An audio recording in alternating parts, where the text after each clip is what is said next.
今天我们来聊聊2026年前3个月潜伏的惊人预言与危机。最近，泰国一位被誉为命中率极高的预言家 Plai 师傅发出最新警告，称2026年将比2025年更为凶险，战火、瘟疫、灾难交织登场，甚至全球经济可能正式失控，人类或将陷入前所未有的生存浩劫。这听起来仿佛末日降临，但他强调这不是危言耸听，而是一场临世启示的紧急提醒。究竟这位预言家看到了什么景象？我们将深入探讨其中奥秘，带各位抽丝剥茧地了解这场预言背后的脉络和意义。他的惊人信息透过网络迅速传播，不仅在泰国国内引发热议，也引起了全球关注。许多网友纷纷讨论预言中 C 国和 T 国到底指的是哪两个国家，还有人翻查过往预言案例来验证 Plai 师傅的可信度。一时间，各种猜测和解析满天飞。面对铺天盖地的议论，我们有必要梳理这些预言的来龙去脉，以及其背后所反映的现实隐忧。现在，就让我们一起进入这场预言的世界，看清隐藏其中的警讯。Plai 师傅并非泛泛之辈，他在泰国被尊称为神级命理师，据传预言命中率高达80%。回顾过去几年，他的预测屡屡兑现。例如2024年底，他曾提醒明年上半年缅甸会有强震，结果2025年3月28日，缅甸果然发生了规模 7.7 级的大地震，连远在曼谷的高楼都感受到摇晃，导致当地一栋兴建中的大楼倒塌。又比如，他警告过泰国境内要提防土地下陷和建筑坍塌。不久，曼谷街头真的出现直径数十公尺、深不见底的巨型天坑。今年，他再度接受泰国网络节目访问，谈及2026年的世界走向。当主持人小心翼翼地问他今年是否会有令人震惊的事件时，只见他脸色凝重地回答：是的。他坦言不知道灾难会在何处发生，只能真心希望这只是我的一场梦。从他寥寥数语中传递出的紧张感，不难想见预言内容的可怖程度。如今他把这些警示公诸于世，意在让人们提前做好准备。我们也有必要认真倾听，深入分析，看看能从中汲取什么教训。此外，他也曾多次做出精准的预警，例如他在2022年反复提醒民众准备干粮罐头，因为泰国南部将有特大水灾。结果当年泰国和爱地区果然爆发了300年来最严重的洪水，超过300万人受灾，数百人不幸罹难。再比如，他在2025年曾断言泰柬战火尚未真正平息，虽然一度遭人质疑是危言耸听，但不久之后，泰国与柬埔寨的边境冲突真的再度升温，双方于该年12月发生激烈交火，泰国政府甚至紧急撤离了约40万边境居民。这些一一应验的案例让许多人对他的最新预言不敢掉以轻心。首先，2026年在东方历法中被称为丙午火马年，每逢60年轮回一次的火马年，民间视为充满巨变与灾厄的年份。上一个火马年是1966年，那一年动乱频仍，各地风云变色，中国爆发文化大革命，越南战争进入白热化，美苏冷战剑拔弩张，世界各地掀起反传统的浪潮，整个年代都弥漫着狂热与不安。受传统迷信影响，当年东亚一些地区甚至出现生育率骤降的现象，许多家庭刻意避开在火马年生子，只因相传火马年出生的孩子，尤其是女孩，性格刚烈难驯，命中带火，恐给家庭带来不祥。可见在亚洲文化中，火马年一直笼罩着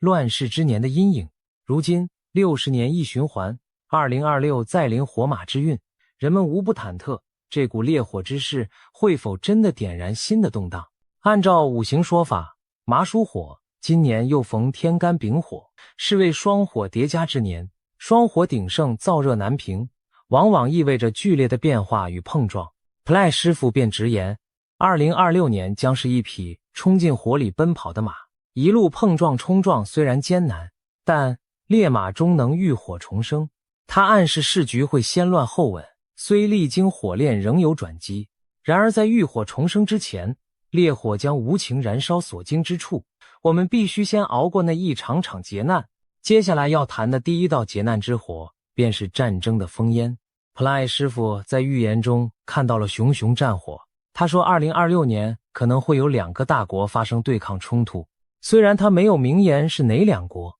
但许多人猜测这隐约指向几个已经剑拔弩张的地缘热点。一种揣测是远东的台海局势， C 国与 T 国之间累积已久的紧张有可能引燃战事。如果真是如此，那场大国对决的战场或许离泰国不近，却绝不会仅限于局部，因为一旦台海冲突爆发，美日等强权势必介入，战火极可能蔓延整个亚太，甚至牵动全球格局。事实上，近年台海周边已是风声鹤唳，军机绕行，实弹演习此起彼伏，稍有误判擦枪走火，都可能点燃战争引信。难道2026年会是这颗引信被点燃的时刻吗？另一种可能性则指向欧洲战场持续焦着的俄乌战争。若突然升级，北约与俄罗斯发生直接冲突，那将是冷战后最危险的对峙，也不排除中东局势恶化，再度爆发大规模地区战争。然而无论战火烧向何方，现代社会的高度互联都决定了，任何2个大国的正面冲突都会演变成整个人类的灾难。试想某天清晨， T 国某大城市突然响起刺耳的防空警报，睡梦中的居民惊醒，匆忙冲向附近的防空地下室，街道上到处是此起彼落的警铃与广播声，这不是演习，立即避难。远处天空传来低沉的轰鸣，那是战机掠过的音爆，随即一枚飞弹划破天际，击中港口区的仓库，霎时火光冲天，人们蜷缩在地下掩体里，透过手机才惊恐地得知 C 国对 T 国发动了进攻，战争爆发了。这原本只存在于电影的末日场景，如今却极可能在现实中上演。更让人不寒而栗的是，如果交战各方握有核武器，人类将真正悬临毁灭的边缘。自二战结束以来，核战争的阴影从未远离过我们，但凡理智的人都不愿看到核武降临战场，因为那几乎意味着文明的终局。尽管各国领袖应该清楚核武一旦出鞘将无赢家可言，但战争有其失控的边缘，一旦局势陷入疯狂，谁也无法保证不会出现绝望中的冒险行为。尤其如今高超音速导弹等新型武器大大缩短了预警时间，核武误判的风险在上升。有军事分析指出，当今世界比上世纪冷战时期更接近核冲突的临界点，因为区域对抗此起彼伏，沟通机制却在削弱，一念之差就可能酿成无可挽回的毁灭性后果。虽然 Ply 师傅没有直接提及核战，但他预见的大国冲突无疑让人联想到这层终极风险。更令人忧心的是， Ply 师傅强调2026年最可怕的并不是战争，毕竟传统战争的破坏虽大，敌人至少是看得见的，而他指出真正致命的威胁是一场看不见硝烟的无形战争。所谓无形战争，指的不是网络攻击或者间谍暗战，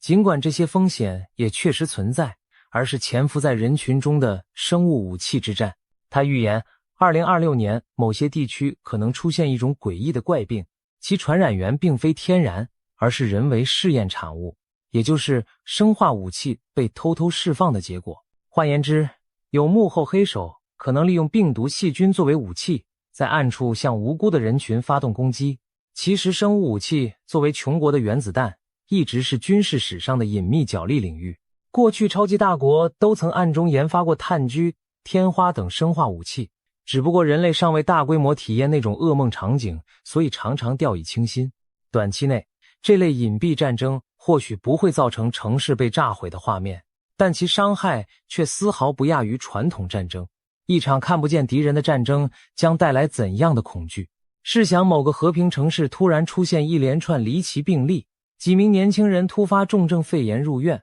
肺部感染原因不明，且药食无效。另一头有健康儿童莫名高烧呕吐，迅速脱水休克，医院里人满为患，医生们惊疑不定，因为检验报告显示这不是任何已知病毒或细菌。人们开始怀疑是否恐怖分子投放了新型病原，或者某种军事试验释放了恶魔。社区陷入恐慌，街头弥漫着看不见的危机。更糟糕的是，在无形敌人的威胁下，人们会开始彼此猜疑、疏远，恐惧和谣言的传播甚至可能比病毒更快，给社会带来二次伤害。如此诡谲的画面正是这种无形战争的真实写照。深夜的医院急诊室里灯火通明，走廊挤满了咳嗽不止、呼吸困难的病患，医护人员穿着厚厚的防护服在病床间奔走，满脸汗水和倦容。一名中年男子瘫坐在墙角，双目失神，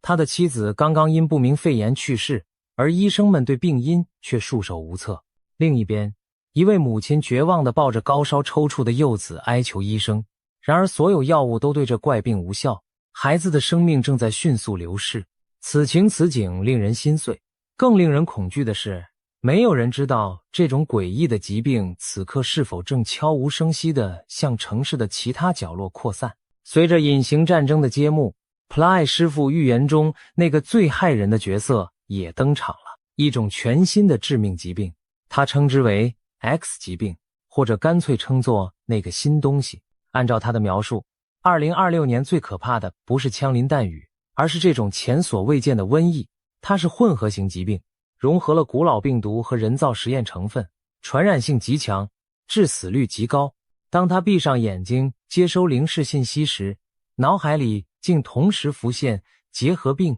和黑死病这两个字眼。结核病曾是19世纪末最凶险的传染病之一，夺走无数生命。黑死病更是14世纪横扫欧亚的大瘟疫，导致欧洲人口至少1/3死亡。如果有一种恶菌结合了结核病的难缠和黑死病的剧毒，将意味着人类医疗完全无力招架。更糟的是，普莱师傅明确指出，这并非自然演化出的新品种病毒，而是带有人为实验室痕迹的产物。换句话说， X 疾病极可能是一种人造的瘟疫武器，也许出自某个秘密研发计划，并被有意或无意释放出来。他没有详细说明病毒如何诞生，但这样的暗示已足够令人毛骨悚然，因为这等于是人类自己制造出了毁灭自身的瘟神。那这场 X 疾病会如何蔓延呢？普莱师傅形容，它不会像电影情节那样同时在全球各处引爆，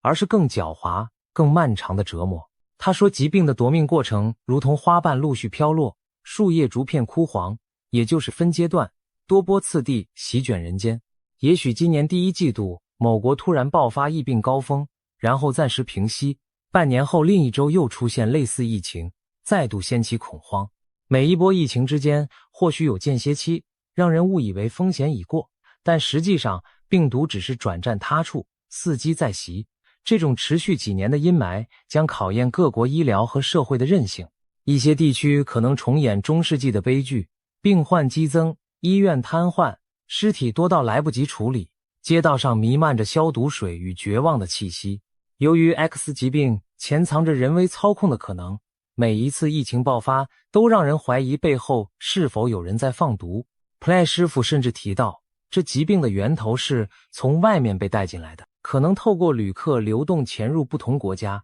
甚至泰国也许会在国外旅客身上发现首批病例。他隐隐暗示原始来源指向泰国以外的某个地区，更具体的地。他曾在节目中比划地图，将手指停在俄罗斯附近，仿佛在提示这场灾厄与俄罗斯周边地带有关。这不禁让人联想起当前国际冲突中的一些传言，例如某些大国被指在战乱地区设有秘密生物实验室，专门研究高致命性病原体。虽然这类说法未经证实，但普莱师傅的预言无形中让这些阴谋论增添了几分真实感。其实，对于突如其来的未知瘟疫，不仅灵媒在预警，科学界也早有心理准备。世界卫生组织曾在2018年提出疾病 X 的概念，用来称呼未来某个可能突然出现、迅速扩散并造成巨大伤亡的神秘病源。没想到，普莱师傅预言中的 X 疾病与此概念不谋而合。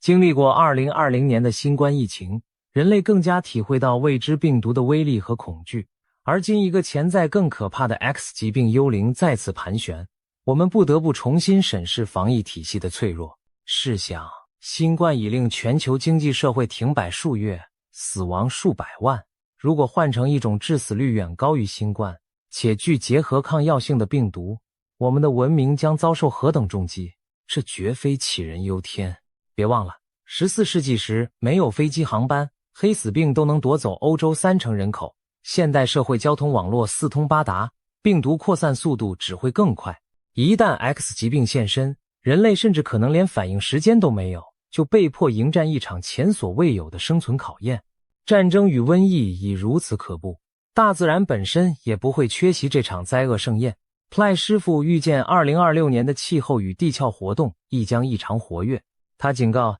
今年雨水过多，极端天气的发生频率将显著提高，仿佛老天在漏水似的，大雨倾盆。一些地方可能反复遭暴雨侵袭，成为风暴常驻的固定路径。地球气候模式似乎正在发生转换，过去相对平静的地区可能变成灾难多发带。他形容仿佛地球的重心发生了偏移，气流分布改变，导致某些地区雨季延长，雨量剧增，而另一部分地区则可能异常干旱高温。其实，科学研究早已指出，全球暖化让天气变得更加极端，酷热的更热，干燥的更干，潮湿的更湿。过去几年我们已经看到征兆，例如2023年北半球夏季创下历史高温，多地森林野火肆虐，浓烟蔽日数千公里。2024年南亚和中国南方又遭遇超长梅雨期，引发严重洪水和山体滑坡。这些事件都在印证普赖师傅对水与火灾难同步降临的预警。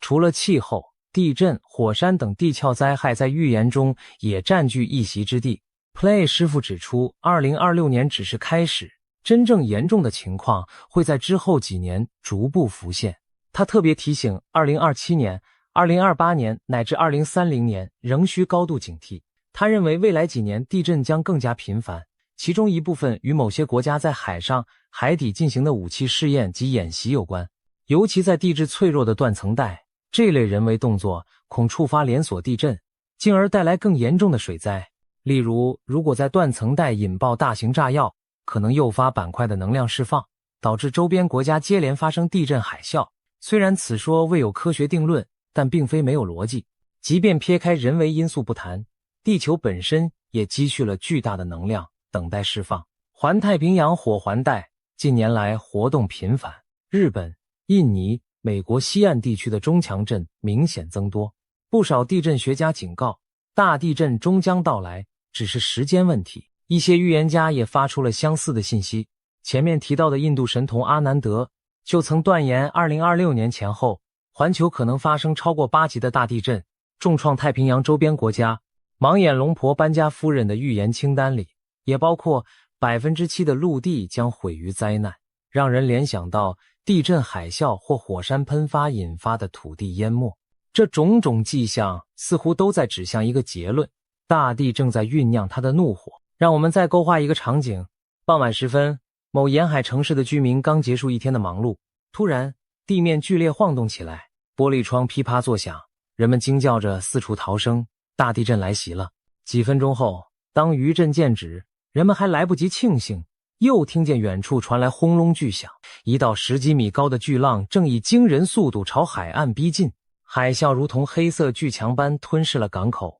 猛烈的冲击让高楼倾倒，汽车如玩具般被卷入水中。与此同时，在地球另一端的茂密森林，一场特大野火因酷热干旱而燃起，烈焰照亮半边天空，整片山林化为火海。如果有那么一天，我们在新闻中同时看到这类水与火的极端灾难，也许已不会太过吃惊，因为普赖师傅早已提醒过，这些景象将不再只是电影特效，而可能变成真实的世界写照。如此一来，我们几乎可以描绘出2026年可能出现的极端场景。某个时刻，一边是城市陷入战乱硝烟，另一边是疫病在暗中肆虐夺命。这里洪水泛滥，良田变汪洋，那里野火肆虐，村镇成灰烬。同一时间，金融市场哀鸿遍野，大自然也在无情地收割生命。这仿佛是一幅现代版的启示录，四骑士、图景战争、瘟疫、饥荒、经济崩溃导致的饥饿、死亡，同时朝人类袭来。我们的文明能承受这样多重的打击吗？特别值得关注的是全球经济体系在多重打击下的命运。普赖师傅直言，今年全球经济恐将出现大动荡。他提醒投资者要格外谨慎，尤其警告所有虚拟投资要更加小心。虚拟投资涵盖范围很广，从股票、期货到加密货币等衍生品，都脱离实体资产基础，信心一旦崩溃，便可能化为乌有。他特地点明泰国股市可能剧烈波动，投资人需有心理准备。其实不仅泰国，放眼全球，各大金融市场目前也如履薄冰。经过多年超低利率和量化宽松，各主要经济体累积了庞大的资产泡沫。一旦遇上战争这种黑天鹅事件，资金势必大逃亡，引发股债双杀的金融海啸。回想2022年俄乌战争爆发时，全球股市和大宗商品价格的剧烈震荡只是小试牛刀。若2026年出现更大规模的冲击，市场恐怕将陷入前所未见的混乱无序。经济崩溃会是怎样的一幅景象？试想你走进平日常去的超市，却发现货架几乎被扫空，只剩零星的几样商品孤零零地摆着。你排了2个小时的队，好不容易轮到，却被告知粮食限购，每人只能买2袋米。一旁有人着急地高举钞票哀求，多卖一点食物给他，可是一叠钞票却换不来，一颗鸡蛋纸币几乎成了废纸。物价飞涨让货币严重贬值。加油站外汽车大排长龙，由于石油短缺，每辆车只能加有限的几公升汽油，许多人的油箱见底，却无可奈何。银行贴出休业公告，担心挤兑的政府暂停了提款服务， ATM 机里也提不出现金，大家手中的存款仿佛蒸发。街头不时响起警笛声，原来是绝望的人们开始哄抢商店，引发骚乱，武装警察不得不出动维持秩序。当经济体系土崩瓦解，我们惊愕地发现，原来现代文明的日常秩序竟如此脆弱，一夕之间就能崩解成弱肉强食的混乱局面。我们可以试着描绘全球经济正式失控的景象。届时各国股市接连熔断，交易所被迫暂停买卖，以防止恐慌蔓延。银行面临挤兑风险，民众排长队提取现金，政府不得不祭出资本管制措施。国际贸易体系陷入瘫痪，港口码头空空荡荡，货轮因战争风险无法靠岸，能源价格飙涨至难以承受的程度，加油站实施配给制，人们需要凭票加油。粮食出口国囤积居奇，限制粮食输出，导致粮价数倍上涨。进口依赖的国家出现缺粮危机，许多家庭吃饱肚子都成了难题。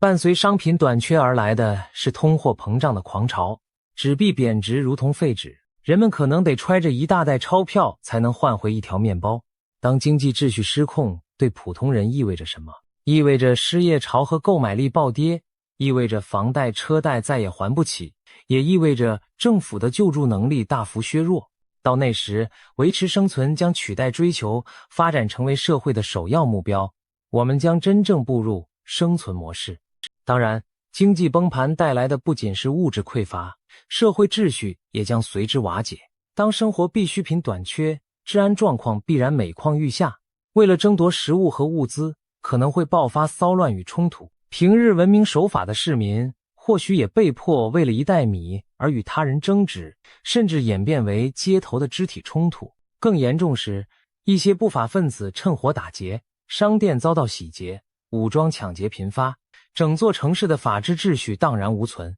为控制局面，政府可能不得不调派军警在街头巡逻，并实施宵禁。曾经繁华的都市霎时间仿佛沦为战区，这些混乱场景是我们这一代人难以想象的。正因为看到了那样的未来图景， Ply 师傅苦口婆心地给出了避险之道。其中最引人注目的一点就是买黄金。他认为土地、房产等过去被视作稳健的投资，在大动荡中已不再可靠，因为房子可能毁于灾难或因政策变动而贬值。但黄金永远是黄金，一旦经济崩溃，黄金是唯一公认的硬通货。他甚至建议大家现在就开始购入实体黄金，并且不要一次买太大块，而要分成小单位的金条或金币逐步累积。如此一来，万一情况恶化，拿出小额黄金便于交易，换取生活物资，而不至于拿着1公斤金砖却找不到人能找零。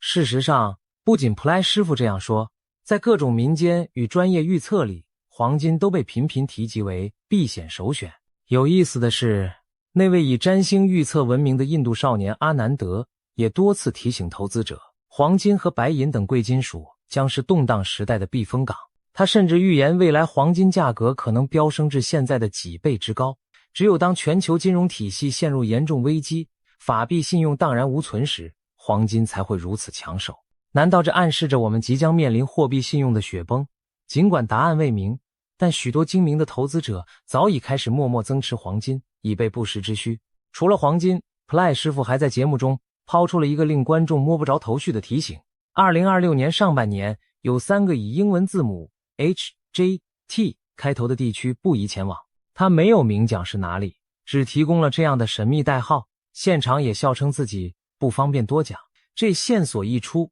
立刻引发媒体和网友的大猜想。有人解读 H 是指 Hong Kong 香港或 Hawaii 夏威夷， J 可能是 Japan 日本或 Jakarta 雅加达， T 则联想到 Taiwan 台湾或 Turkey 土耳其，甚至 Thailand 泰国本身也在候选之列。在众多猜测中，香港、日本、台湾这组组合引起最多共鸣，因为这3地都位于东亚板块，且近年局势敏感。如果把它们放在一起考虑，仿佛勾勒出一幅亚太冲突或灾变的潜在地图。香港是中西角力场，日本是亚太强国，而台湾则是台海风暴眼，三者都可能在战争或灾难中受到波及。也有人认为 H 代表美国夏威夷，毕竟珍珠港的历史教训犹在。若是土耳其，该国正处地震带，今年初才遭强震重创。无论如何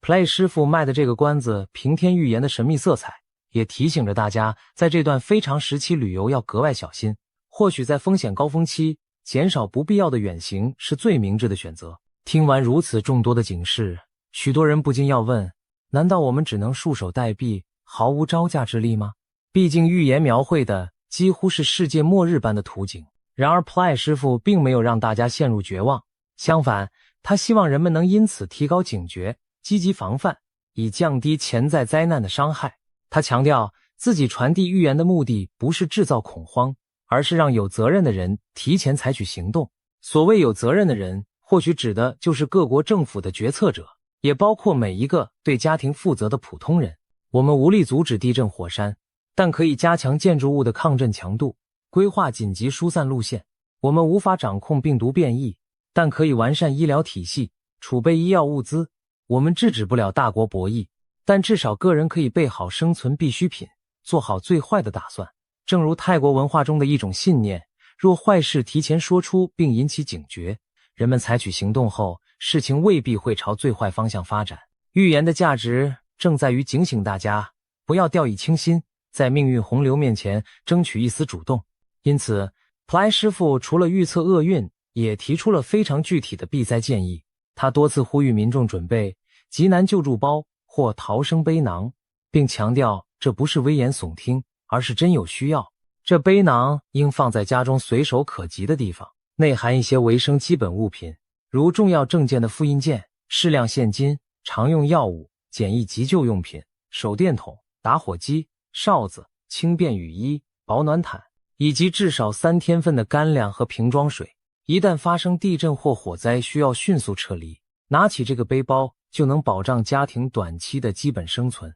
不至于在混乱中陷入绝境。此外，他提醒大家将家中贵重物品和无法带走的重要文件储存在高处或防水防火的保险箱里，以免洪水或火灾突然来袭时将一切化为乌有。事实上，近年来在许多国家都兴起了所谓的末日准备者 Doomsday Preppers 运动，他们热衷于分享如何在灾难中生存的知识和技巧，从储存食物水源、自建避难地堡，到学习狩猎、钓鱼、野外取火等技能，可谓无所不包。在平时看来，这些举动也许有些小题大做，但若灾难真降临，正是这些准备能让人从容应对。许多经历过灾难的幸存者都表示，正因为提前准备了食品和发电机，他们才能在风暴断电时维持基本生活。由此可见，有备无患绝非陈腔滥调，而是面对未知风险的明智之举。除了物质准备之外，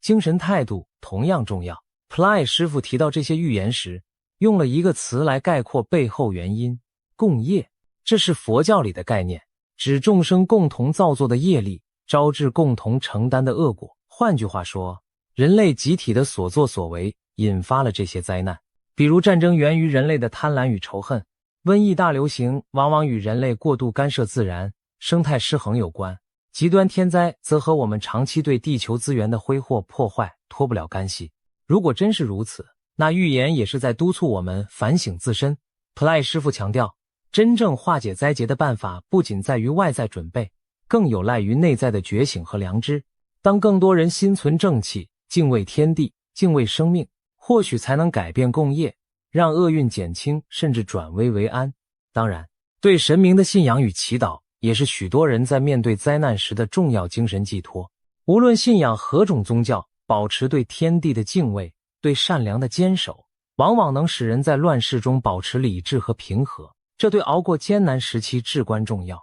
一些宗教团体则指出，当前世界的乱象与经典中的末世预兆高度吻合。无论是圣经启示录里战争、瘟疫、饥荒四骑士的降临，还是佛教所说末法时代众生共业的爆发，人类似乎正处在一个道德失衡、天灾人祸频繁的关口。如果相信这种说法，那就更需要我们每个人在精神上反省自身，重建信仰与良知，以其改变整体命运的走向。值得欣慰的是，预言毕竟不是注定的命运，而是对未来走向的推测和警示。人类历史上多次面临看似无解的危局，最终都凭借智慧和勇气闯了过来。黑死病横行之后，人类迎来医学革命；2次世界大战后，建立了国际新秩序。每一次大灾难之后，我们都在废墟上重建家园，并汲取教训。或许这也是烈马浴火重生寓意的体现。在经历苦难淬炼后，社会会产生反思和变革，从而获得新生。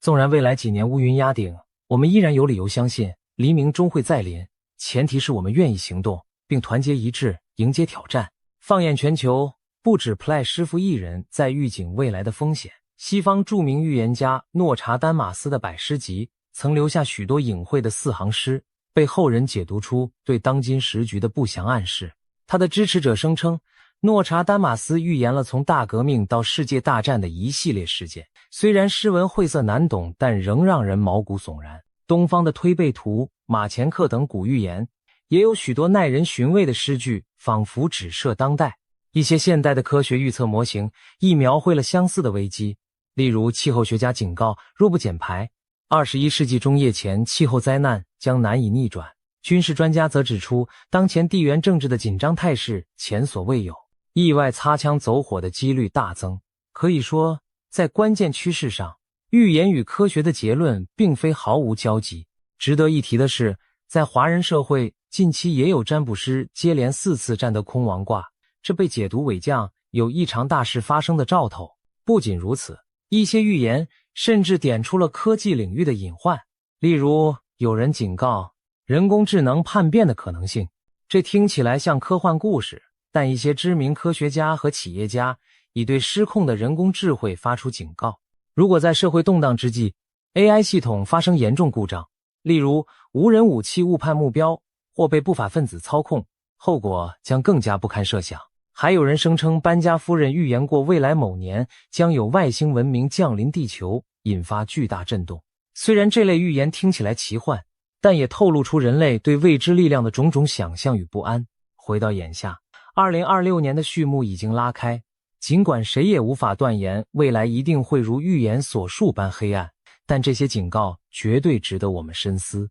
我们是否已经太久沉醉于科技和繁荣带来的安全感，而忽视了文明的脆弱？当今世界的和平与秩序其实比想象中更加不堪一击。一次疫情就能令各国封锁边境，一场战争即可推高全球粮价，一次金融风暴足以击溃千万人的生计。这些教训在最近几年已屡屡上演。然而人类往往健忘，危机过后又重回惯常的轨道，对风险掉以轻心。也许普莱师傅以及其他预言者的苦心，就是要我们别再麻木，别再侥幸。与其视而不见，不如将信将疑地做些准备；与其嗤之以鼻，不如留个心眼，提高警戒。2026年究竟会成为人类灾难史上的转折点，还是最终证实只是一场虚惊？这一问题恐怕只能留待时间去回答。但眼下我们能做的就是谨慎以对，不懈努力，尽可能为各种变局做好准备。在节目的最后，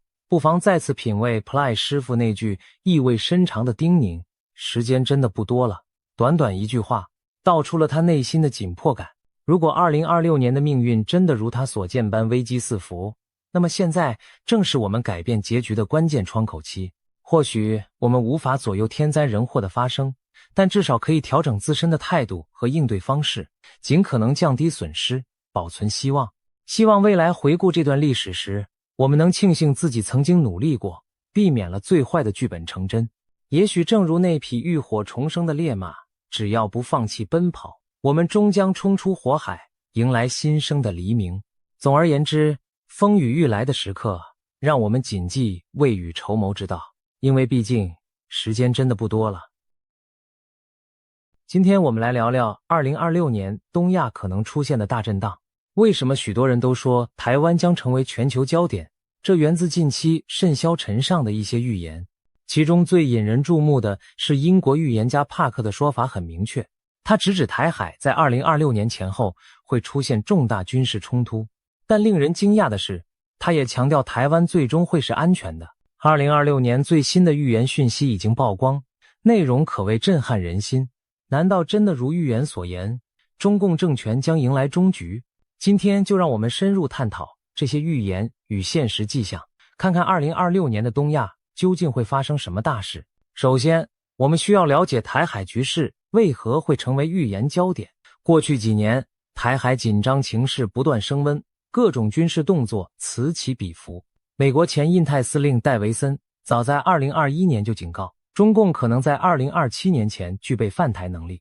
而2025年更被不少军事专家点名为风险高点。有人担心中共可能会在那一年伺机动武。然而，真正让台湾成为全球焦点的是地缘政治格局的巨变。俄乌战争爆发后，国际社会更加关注台海。一旦台海有事，不仅决定两岸命运，更将深刻影响21世纪的国际秩序。正因此，各种预测和传言都围绕着未来几年台海是否爆发战端。而帕克的预言正是众多声音中分外引人瞩目的一个。帕克何许人也？他是一位英国的知名通灵预言家，据称过去曾精准预测川普当选美国总统、新冠疫情全球大流行等事件，因此被一些媒体称为心神鬼先知。当然，预言这种事情从来都饱受争议，但帕克的言论仍然吸引了许多人注意，尤其当他谈到东亚和中国时，他的描述细致而惊人。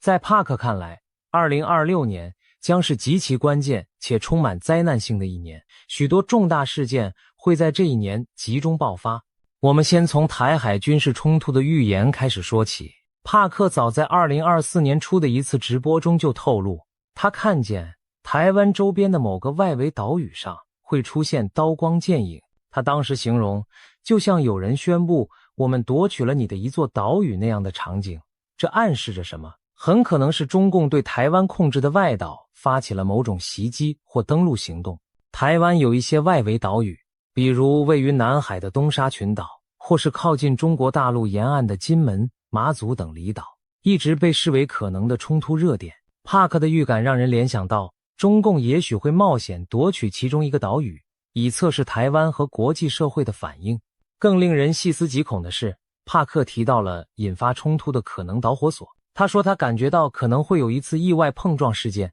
一开始或许是飞机在空中相撞，或者潜艇在海中碰撞，甚至两者都有。这种说法并非凭空乱想，因为近年来台海周边已经发生多起惊险的擦枪走火边缘事件。例如，中共军机多次危险贴近美军侦察机或台湾军机，有时仅几公尺之差擦身而过。中共军舰也曾在公海上对美军舰做出高速逼近、逼迫改道的动作。每一次惊险画面曝光，都让人捏一把冷汗。一旦任何一方计算错误发生擦撞坠毁，后果难以想象。帕克正是担心，终有一次这种近距离测试会出意外。试想，如果某架战机在台湾周边领空被撞下来，或者某艘潜艇在台海擦撞沉没，相关各方会不会误判为攻击行为？届时怒火上冲之下，冲突就可能一触即发。帕克甚至将这种场景类比为第3次世界大战的导火索。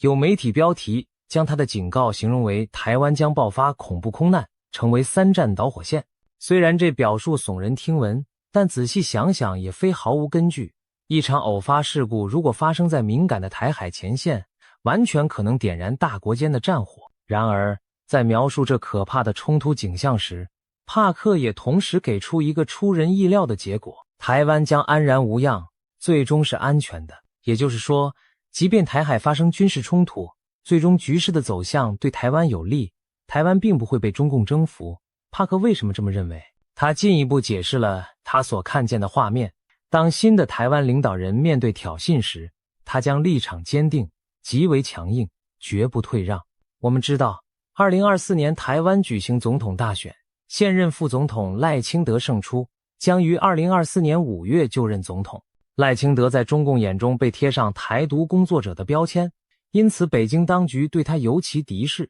如果他上任后，中共果真在外岛挑衅，赖清德预料会采取强硬态度，不会因威胁而改变捍卫主权的立场。帕克的预言还提及了国际反应，这点同样耐人寻味。他表示，台湾在危机时将获得日本、澳大利亚等国家的合作与支持。注意，他用的是合作与支持，而非明确说出军事同盟。这似乎暗示着，即便没有正式的共同防御条约，在重大冲突发生时，日本和澳洲也会以各种方式介入，站在台湾一边。帕克形容，他看到台湾最终拥有非常先进的空防技术，且这些技术来自与日本的共享合作。这可能意味着日本向台湾提供尖端的防空雷达、飞弹拦截系统等军事技术，但形式上可能不是直接军援，而是以技术交流合作的名义。不仅如此，他还提到其他国家也会卷入，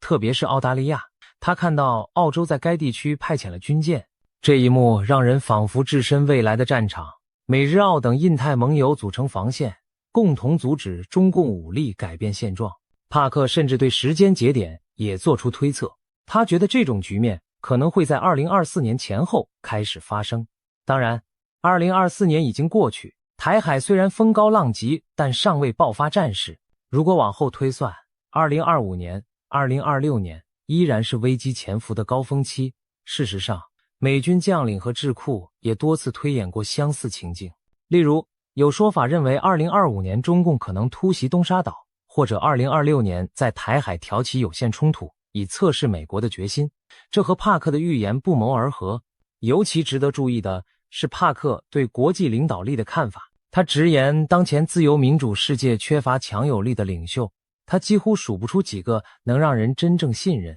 并有勇气带领世界走出困境或与强硬对手谈判斡旋的西方领导人。这番话或许是在影射当时美国政府和其他西方国家的现任领导者。在帕克看来，美国现任政府对中共威胁的认识不够深，或者假装看不见。相较之下，日本和澳洲反而有更强的警觉心。美国长期奉行对台湾的战略模糊政策，态度有时摇摆不定，但是日本却清楚地认知到，台湾有事就是日本有事。澳洲也明白，第一岛链一旦失守，自身难保，所以帕克才会预见日本和澳洲将更加积极地参与防卫台湾。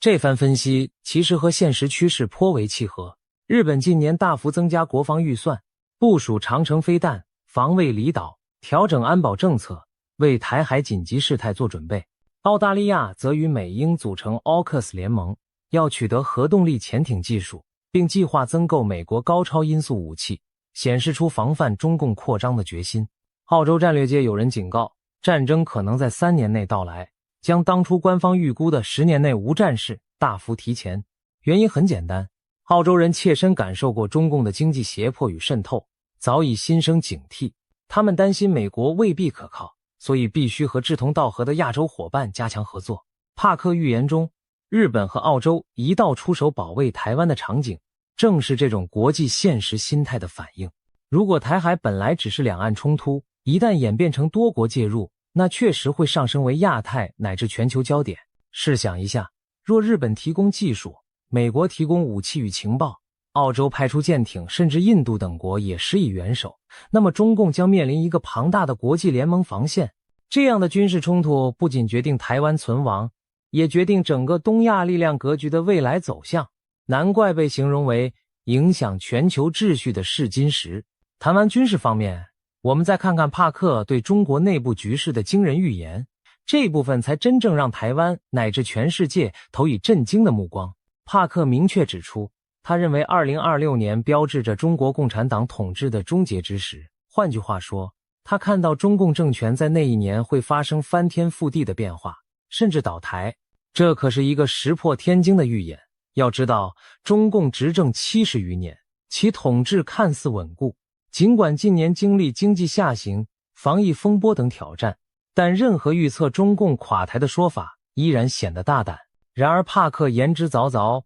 并给出了他看见的多重迹象，描绘了中共可能走向末日的剧本。首先是经济问题，帕克表示，中国经济的隐患正在迅速累积，2026年恐怕会成为这些问题全面爆发、引爆危机的一年。他提到了几项关键症状，包括工人被拖欠工资，制造业和地方财政陷入困境，债券违约频传，资金冻结现象蔓延，整个金融系统开始出现裂缝，房地产市场进一步恶化，原本就摇摇欲坠的楼市泡沫终于破裂。这些听上去几乎像经济灾难片的情节，然而我们回顾现实，会发现帕克所言非虚。2023年以来，中国经济增速放缓明显，青年失业率攀升到前所未见的高位，官方甚至停止发布相关数据，以免引发恐慌。多家大型房地产开发商相继暴雷，恒大地产、碧桂园等巨头债务违约，烂尾楼问题导致许多买房者断供抗议，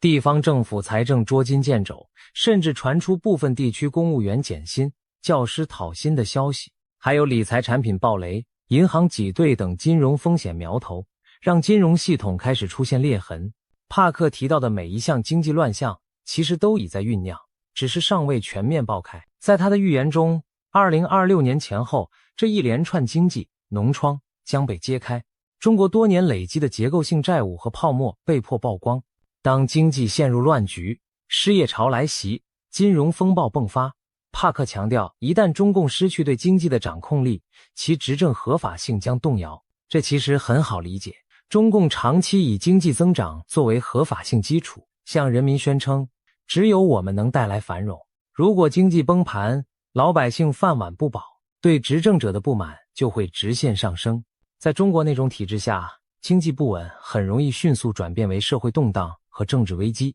帕克紧接着预见，中共的政治环境也会在2026年发生巨变，他甚至用了翻天覆地一词，暗示变化之大超乎想象。他明确表示自己认为2026年就是中共终结之时。他具体提到了几个让人瞠目的细节。首先，中共常年在全球布局的影响力网络会在这一年陆续被曝光。帕克举例说，可能指的是英国方面近期揭露出多起中共渗透政界的丑闻，未来我们将看到更多跨国丑闻被揭露，涉及中共以金钱收买政治人物、渗透西方大学体系等等。他甚至提到西方社会中流行的某些觉醒运动，也就是所谓的政治正确议程，背后可能夹杂着来自中国与俄罗斯的资金在推波助澜，目的在于削弱西方社会的凝聚力。这些指控听起来像惊悚小说，但事实上西方情报和媒体近年也揭露了许多中共对外渗透的细节，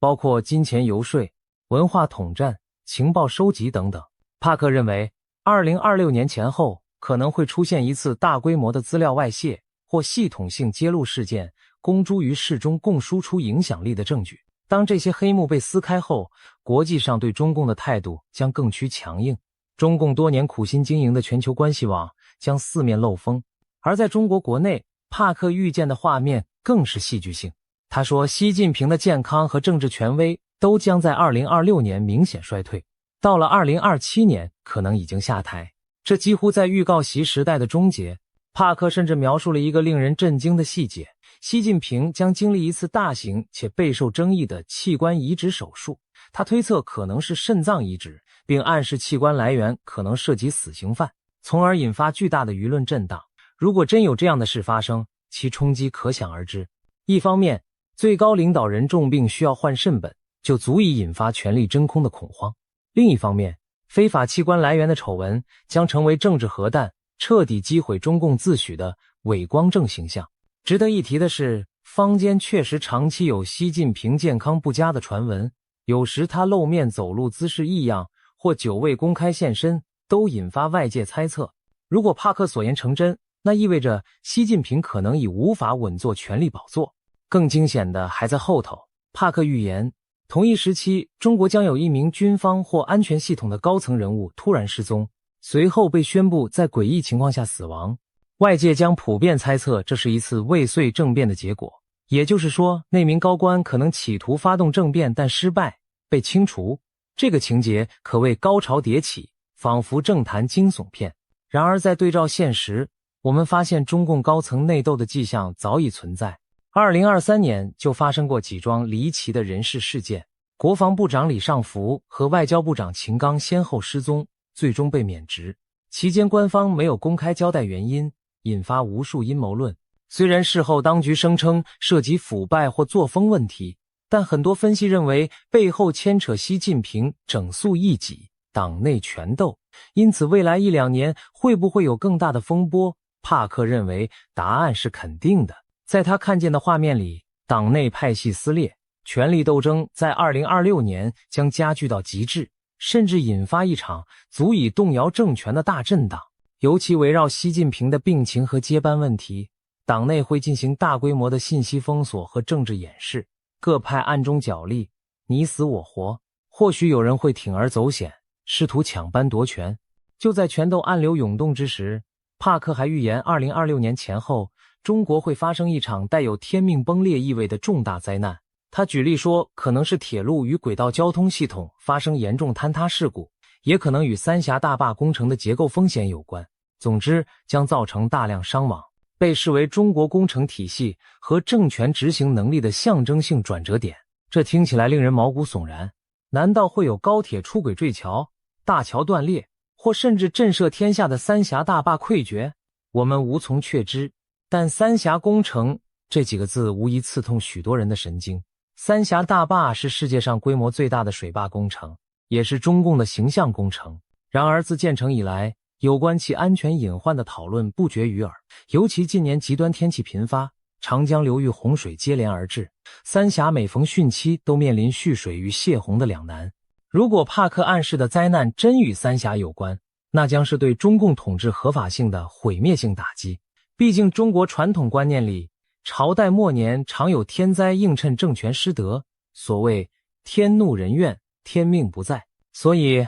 2026年若发生严重工程灾难，势必被解读为天意，昭示中共气数将尽。让我们回头看看今年年底发生的一件真事，它似乎验证了帕克部分预言。2025年11月底，香港竟然发生了震惊世人的超级大火灾。香港大埔区一个大型住宅屋苑鸿福苑在进行外墙维修时起火，熊熊烈焰迅速沿着棚架蔓延，烧遍7栋大楼的外墙。这场火灾延烧近2天，造成超过120人罹难，数百人伤亡失踪，是香港近代史上死伤最惨重的事故之一。一时间香港社会哀痛与震惊交加。而令人寒毛直竖的是，就在火灾发生前不久，帕克才在节目中预言香港将在年底有大事发生。如今回头看，这场突如其来的大火正是他的预言之应验。帕克在最新的预言中指出，他感觉香港大火背后并不只是意外事故，而是带着强烈政治意味的事件，会在香港社会掀起新一轮的指责与对峙。事实也许正如他所说，火灾发生后，香港舆论开始追究种种管理疏失和黑幕问题。有人质疑维修工程为何使用不阻燃的竹棚和尼龙网，是否有建筑商为了节省成本偷工减料，甚至有人直指香港官场存在官商勾结，制度失火，才酿成这场人祸。这些对政府的愤怒指责，显示香港市民心中积压的不满仍然强烈，并未因高压管制而泯灭。帕克进一步暗示，香港未来将难以平静，可能再次成为风暴的中心。他甚至说，高楼大火可能只是新一轮动荡的导火索，其背后隐藏着与台湾局势、区域政治联动的更大风暴。试想一下这样的场景，2026年前后，香港民众因事故真相问题与政府持续对峙，大陆内部经济困顿，官民矛盾激化，台海这边中共对外挑衅却碰得头破血流，反而激起国际反击，整个东亚局势宛如火药桶周围窜起多道火苗，彼此遥相呼应。帕克还提到一个关键角色，就是印度。他感受到中俄关系在暗中出现了微妙的扭曲，而印度将成为其中博弈的关键角色。这又是怎么回事？我们不妨这样理解，帕克看见俄罗斯境内有一座大型军工厂遭到重创，这不仅仅是油田被袭击导致油价上涨的问题，而是一场更为隐秘、更具战略意味的破坏行为。他说他看到俄罗斯的军工厂正在俄境内被攻击和毁灭。帕克强调，他并不认为中国会直接向乌克兰提供武器，因此那些出现中文标识的武器残骸背后必定有隐情。例如，这是否意味着俄罗斯早就在囤积中国制武器？因为这次暴露，帕克感觉到中俄关系中存在一种微妙诡异的张力。表面上两国并非公开冲突，但私底下围绕武器市场甚至地缘影响力展开了深层博弈。他看到中俄之间的关系线条正在轻微扭曲，而印度将在这场博弈中扮演要角。帕克暗示，这种裂痕目前还不会导致中俄公开决裂，但在2026年前后可能逐渐浮出水面，成为全球地缘政治格局变化的一个隐秘信号。可以想见，如果俄罗斯因战事不利开始对中国有所猜忌，而中国对援助俄罗斯又态度犹疑，那么原本稳固的中俄联盟就可能出现嫌隙。再加上印度崛起后在国际舞台上地位提升，整个大三角关系都在变化，这对东亚局势而言无疑又增添了一层复杂性。说到这里，我们看到帕克描绘的2026年图景是何等惊心动魄。台海有惊险一战，但台湾挺住了。中共内外交困，经济崩盘，政权内斗，政变四起，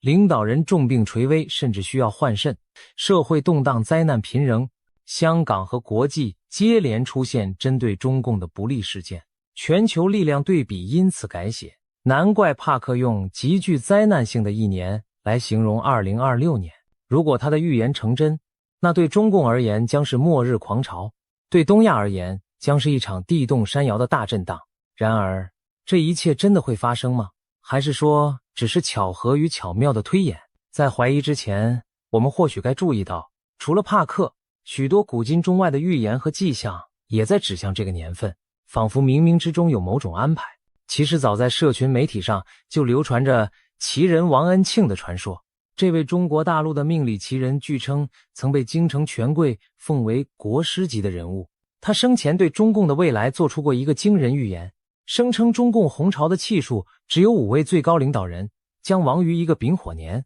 怎么解释呢？他指中共国旗上的5颗星星代表了中共5代党魁，分别是毛泽东、邓小平、江泽民、胡锦涛、习近平，没有第6颗星，因为第5代党魁就是掘墓人。习近平作为第5任中共最高领导人，将亲手把共产党送进坟墓。而下一个丙火年正是2026年，2026年是丙午年，5行属火，5为马，所以也称为赤马年。令人毛骨悚然的是，这个说法和帕克的预言时间不谋而合。2026年，中共建政77年，自1949年建政起算刚到终点。习近平此时满73岁，虚岁74岁。所谓73、84，阎王不请自己去。中国民间一直有这种说法，觉得人到了73或84岁是个生死关口。虽说这只是迷信巧合，但正如俗语所说，人算不如天算。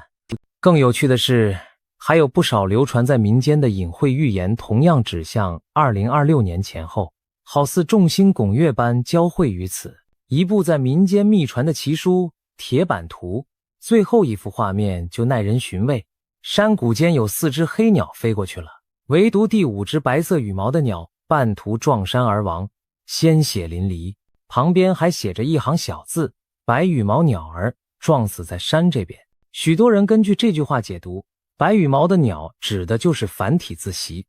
因为习字上半部像羽毛，暗示习近平最终会折翼半山，飞不过彼岸。民间还有一句玄妙的老话：画江湖，石难逃。据说画指华国锋，因为华语化同音，江指江泽民，胡指胡锦涛，石在某些方言里读作西，石难逃，就是说到了习近平这里，中共政权很难逃脱完结的命运。还曾流传过一个离奇的临终遗言故事，有位60多岁的老人，其母亲在文革前去世前，经常在家念叨一些奇怪的话：猪死了要刮毛，刮了毛滑溜溜的；炖肉要加水，水开了要沸，最后要熄火。随着年龄增长，他陆续明白了这些话的意思。猪指朱德之死，刮毛指毛泽东去世，滑溜溜指华国锋下台，炖肉要加水里的炖字的读音接近邓小平的邓，水象征江泽民，沸的发音复，近似胡锦涛的胡，最后熄火则暗指习近平。整串隐喻把中共历任领导依次点到，结局便是熄火，熄的时代大火也熄灭，中共终结。另外2002年在中国贵州平塘县长布乡发现了一块震撼世界的藏字石，那是一块天然断裂的巨石，剖面上赫然刻着中国共产党亡6个大字。据中共官方调查，这些字都是天然形成，没有任何人工雕刻的痕迹。经专家鉴定，这块藏字石距今已有约2亿7千万年历史，上天似乎早已对中共的命运下了判词，中国共产党在劫难逃。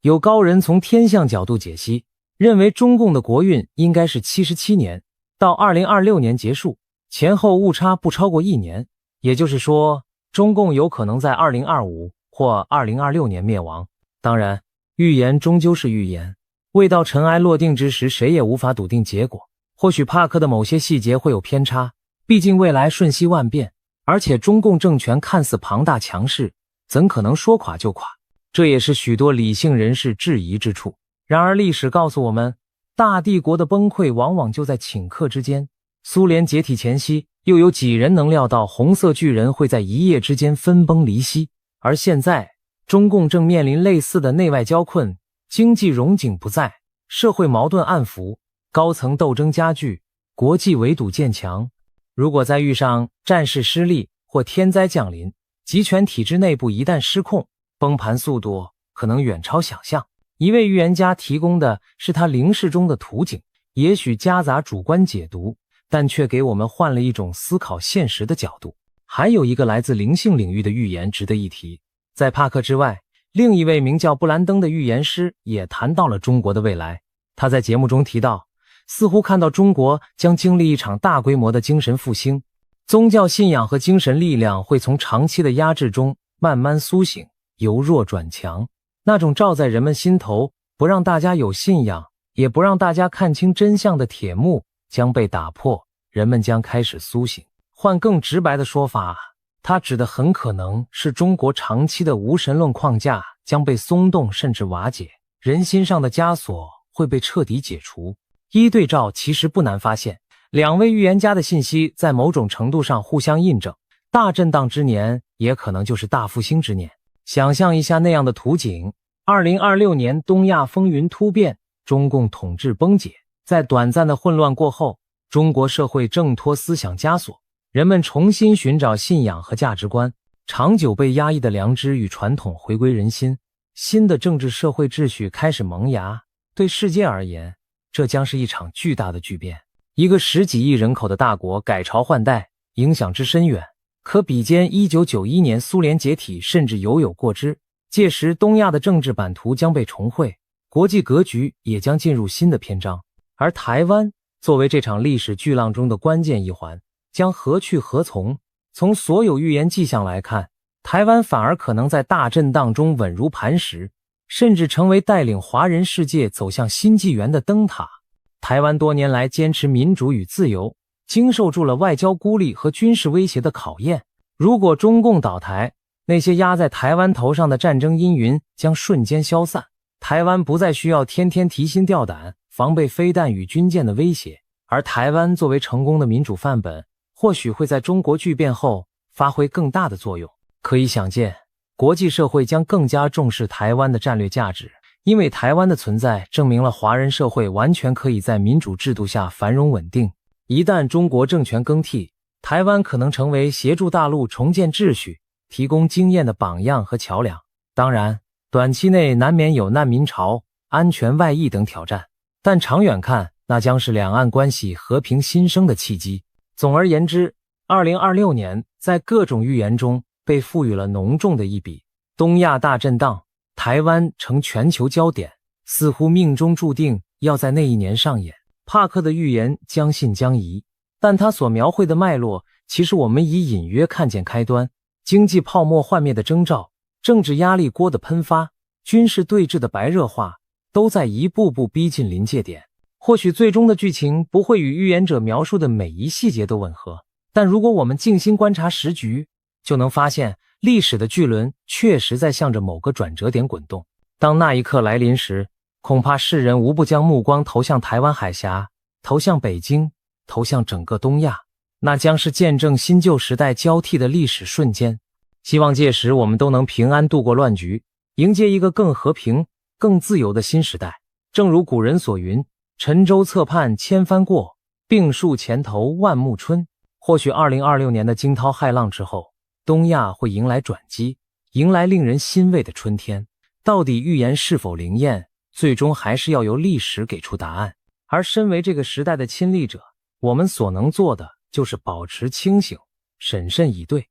既不盲信危言，也不掉以轻心。当风暴真的来临时，唯有坚守普世价值和人性良知，才能让我们在巨变中立于不败之地。让我们拭目以待，迎接2026年可能到来的巨大考验与契机。帕克2026年最新中国预言中，美俄三国大战导火线是台湾毒气云袭击日本，影响台湾俄罗斯特大灾难时间点曝光。时间过得很快，传说中的赤马红羊灾厄之年说来就来。60年前，1966年正值丙午年，俗称火马年。那一年，中国爆发了文化大革命这场10年浩劫，社会动荡，生灵涂炭。而如今60年一甲子过去，2026年又逢火马年，人们不禁要问，历史的灾难循环是否会重演？这一年会不会再次经历天下大乱、大灾大难、大规模的流血事件？英国知名的灵媒预言家帕克对此发出了惊人的警示。他被誉为新诺查丹马斯，曾经准确预言新冠疫情、川普当选、英国脱欧和俄乌战争等大事，是目前网络上炙手可热的预言家之一。帕克有一个鲜明特色，就是在预言完天灾人祸后，总会给人带来希望，强调劫难并不可怕，大灾过后就是大福。这种先苦后甜的风格，也正是他受欢迎的原因之一。去年年底，帕克发布影片，预言了2026年的整体运势。他直言，2026年将是清算之年，许多隐藏的谎言会被揭穿，尘封的真相将大白于天下，全球将出现大量诉讼和审判，许多人和势力被迫为过去的所作所为付出代价。帕克指出，转折点会在2月前后，碰巧2月也是农历新年，过了新年就进入中国传说中的灾难马年，这和他灵视中看到的情景不谋而合。他更进一步表示，2026年不仅是清算之年，也是旧时代走向终结、新纪元开启的转折之年。人类文明似乎即将迎来重大的重置契机，迎接一场翻天覆地的巨变。事实上，帕克认为全球力量版图将在2026年出现戏剧性转换，经历多年血火的俄乌战争有望在出人意料的外交突破下告一段落。他预测美国领导人，可能是再度执政的川普，将与俄罗斯总统普京达成一项意外的协议，从而结束欧洲战场的敌对局面。然而，这并不意味着和平从此降临。帕克警告，紧张局势只会从欧洲转移到远东地区，尤其是台海。他特别指出，2026年春天，全球将弥漫着浓重的战争阴影，其中一个导火索极可能出现在台湾海峡。试想在台海上空或水面下出现一次危险的军事对峙，也许是一架战机与对方军机惊险擦撞，或者一艘潜艇与水面舰只发生碰撞，这类事件会在瞬间将紧张态势推向失控边缘。台海上空剑拔弩张，两岸和美日的部队全都严阵以待，任何一个误判都可能点燃战火。此时各方神经紧绷，在高压对峙中极易出现擦枪走火。一旦战火被点燃，台海周边将陷入短暂而激烈的交战局面。或许我们可以想象这样一幕：某个昏暗的凌晨，中国沿海导弹基地突然发射数枚反舰飞弹，直奔台湾海峡中游的一支美日联合舰队而去。美军神盾舰雷达发现来袭导弹，紧急开火拦截，大气层中划过一道道火舌，惊醒了海峡两岸沉睡的城市。最终，一枚飞弹突破防御网，命中一艘日本驱逐舰，爆炸的火球照亮夜空，电光火石间，局部战端正式打响。作为报复，美军舰队随即发射多枚巡弋导弹，精确摧毁了发射飞弹的中国沿岸基地。台湾的防空部队也全线戒备，误以为遭受攻击的解放军对台北发射了一枚东风导弹，所幸该弹落入大海，未造成伤亡，但台湾空军随即紧急升空，进入战备巡航状态。整个台海陷入一片弹雨与火光之中。短短几天内，中国人民解放军在东南沿海频频出击，试图对台实施局部封锁，并攻占靠近大陆的台湾外岛。然而美日联军以压倒性制空与制海权进行反制，数次挫败了解放军的登岛企图。在此过程中，中国海军一艘先进驱逐舰被鱼雷击沉，空军也损失了多架战机。尽管北京当局未对美本土宣战，但东亚的有限战争已造成重大伤亡和震撼，全球金融市场闻讯暴跌，难民潮开始酝酿，整个世界都屏息关注着远东局势的发展。帕克预言这起突发事件将如同火星掉进火药桶，不仅引爆台海之间的武装冲突，还会将周边强国卷入其中。日本作为邻近大国，势必被迫介入战事，美国也很可能迅速动员协防台湾。短时间内，美中俄日四国全被牵动，形成一次新的四国大战。帕克强调，美中俄三方的对峙其实早已在暗中酝酿多时，如今终于因台海的火花被引燃。中国和俄罗斯将加紧构筑对抗美日的军事同盟，东亚上空重新出现冷战式阵营对立的局面。那么，这场由台湾问题引发的冲突会不会演变成世界大战？帕克认为，战局虽凶险，但可能以一种间接战争的形式发生，而非超级大国直接正面核对抗。所谓间接战争，就是透过代理人之战或局部交火来较量，各强国避免直接对彼此本土动武。然而，即使是局部的代理冲突，其规模和影响也将前所未有。帕克提到了印度占星推算的一个关键时刻，3月25日前后，太阳与土星相合，将成为重大冲突的触发点。在那个时间窗口，大帝国的领导人可能威胁并挟持较小国家的元首，甚至发生斩首式的暗杀行动。帕克过去曾准确预见伊朗政局将迎来巨变，他预测在2026年3月中下旬，或许会出现针对伊朗最高领袖的定点清除攻击，不是全面战争，而是一次精心策划的斩首行动。如果这预言成真，中东局势将随之剧烈震荡，伊朗政权可能崩塌并爆发革命。同一时期，在亚太方向，台海危机也会达到顶点，稍有不慎就会引发美中日俄间接交火。一时间，全球多个火药桶被同时点燃，中东的火药库也开始爆炸。伊朗领袖一旦遇刺，当局强硬派与民众爆发激烈冲突，整个中东地区陷入动荡。以色列与伊朗代理人武装摩拳擦掌，战火一触即发。朝鲜半岛上空也阴云密布，北韩趁机试射导弹挑衅，韩国和驻韩美军迅速进入戒备状态。南亚方面，印度和巴基斯坦因边境摩擦剑拔弩张，甚至中国西部边境也出现军队集结的异动，连远在南美洲的委内瑞拉反政府势力都趁势掀起推翻独裁者的浪潮。世界庞佛整体滑向战乱的深渊，战争的烈火一旦烧向东亚，最大的震撼将落在中国自身。帕克预言，中共政权会在这场冲突中遭受致命重创，进而走向不可逆转的崩溃。可以设想，台海战端一开，中国即使没有与美日发生核战，也将遭到前所未有的制裁与封锁，经济陷入绝境。中国经济本就隐患严重，一旦再被战火拖累，更是雪上加霜。帕克形容中国的垮台过程犹如冰川式瓦解，表面上庞大坚硬，实则内部早已布满裂缝。在外部打击和内部崩解的双重作用下，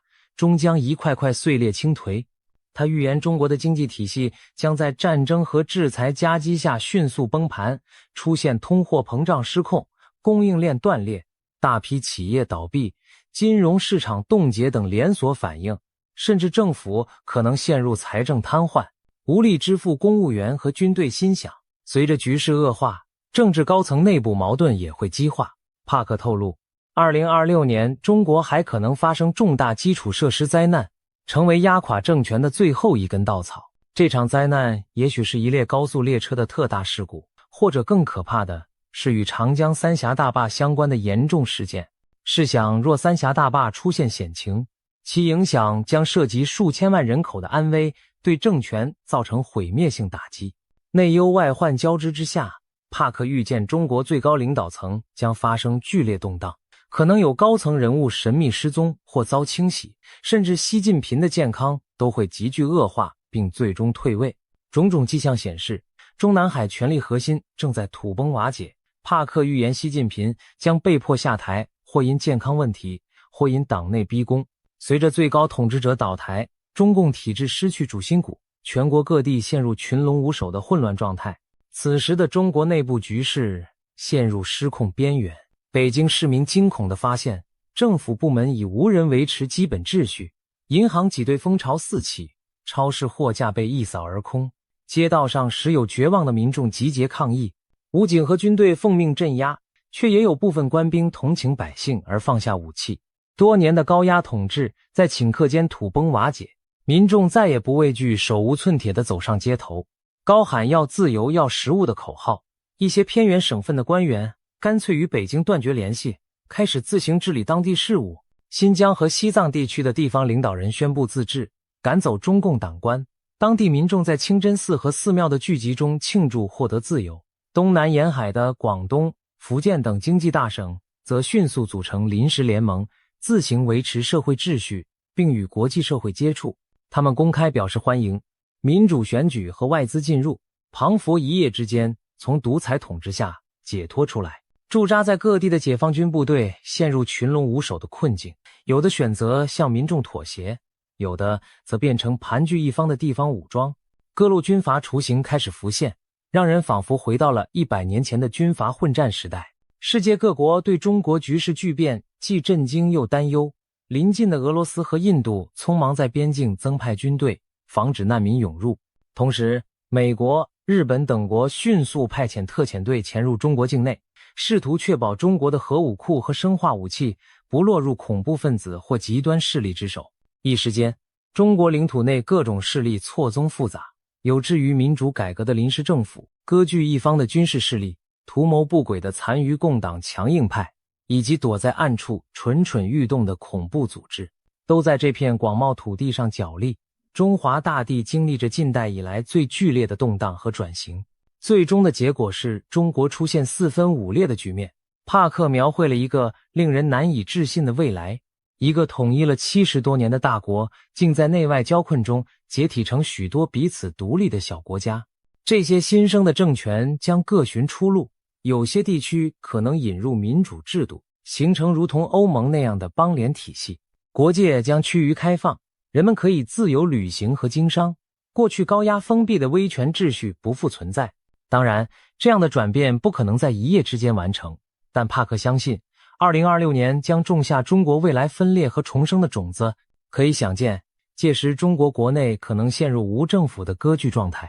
新疆、西藏等边疆少数民族地区趁机要求自治独立，广东、上海等沿海富庶省份成立自治政府，各路军方派系拥兵自重，华地称雄。昔日中央集权瞬间土崩瓦解，民间长期遭压抑的自由呼声也会在乱局中高涨，公民社会的力量开始重新塑造国家的未来。有趣的是，这一幕似乎也印证了许多中国传统寓言对末代洪朝瓦解的描述，红旗落地，四海分疆。如今帕克眼中的画面与传说相符，令人不寒而栗的同时，也给人一丝新时代降临的曙光。然而，中共的倒台并不意味着世界就此太平。帕克警告，全球的紧张与混乱不会因中国政权更迭而立刻消解，恰恰相反，接下来数年，世界可能依然动荡，各种危机此起彼伏，人类彷佛走到了文明崩溃的边缘。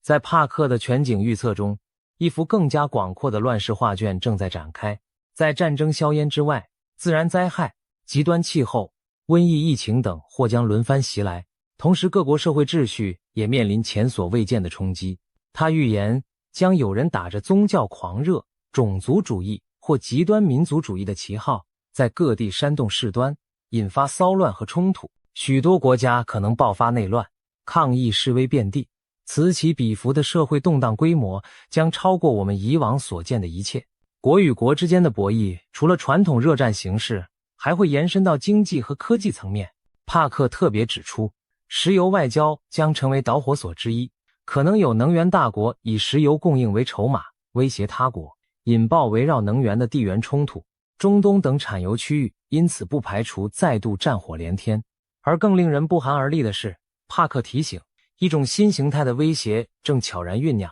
那就是所谓的科学恐怖主义。未来的战争不仅局限在陆海空与太空，还将渗透无形的网络空间和尖端科技领域。帕克预测，人类可能遭遇一场由人工智能主导的大规模网络攻击。试想，一群隐藏在暗网背后的黑客，操纵着自学进化的 AI 武器对全球发动网战，银行账户莫名归零，电力和交通系统瘫痪，大量机密数据被清除或窃取。一夜之间，现代文明对电脑和网络的依赖反而成了致命弱点。我们熟悉的日常生活霎时停摆，秩序陷入混乱。试想，在某个平凡的早晨，人们像往常一样准备上班，却惊恐地发现手机完全没有信号，网络连接中断，交通信号灯失灵，城市里一片混乱的车流堵塞，银行的 ATM 机器无法提供现金，超市的收银系统也因网络故障而瘫痪，购物者只能干瞪眼地看着货物，却无法结账。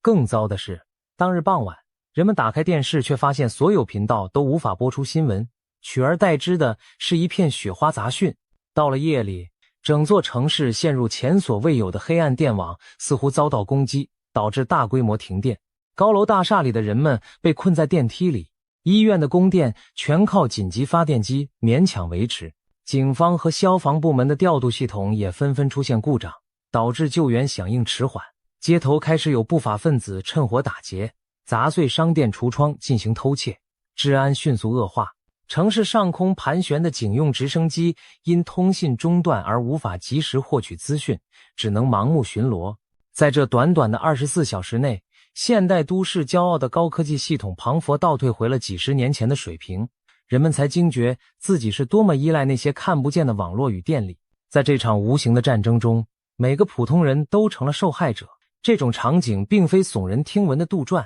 而是很可能真实上演的未来一幕。这绝非耸人听闻。帕克郑重警告大家，一定要将重要资料备份在离线的本地储存中，千万别只依赖云端，因为在未来的网络战中，云端资料库很可能首当其冲遭到破坏。除了网攻，其他形式的高科技恐怖活动也可能出现，比如不排除有人挟持基因工程技术，制造出全新的致命病毒在人群中散播，或者操纵成群的武装无人机袭击城市和基础设施，甚至发动太空战，使卫星纷纷坠落地面。过去只存在于科幻小说里的种种画面，都有可能在现实中上演。人类将第一次见识到科技反噬的恐怖，科技狂潮也会在经济领域引发震荡。帕克预言，2026年春季蓬勃发展的人工智能产业可能泡沫破裂，高估的科技股会突然暴跌，全球经济随之出现短暂而剧烈的衰退。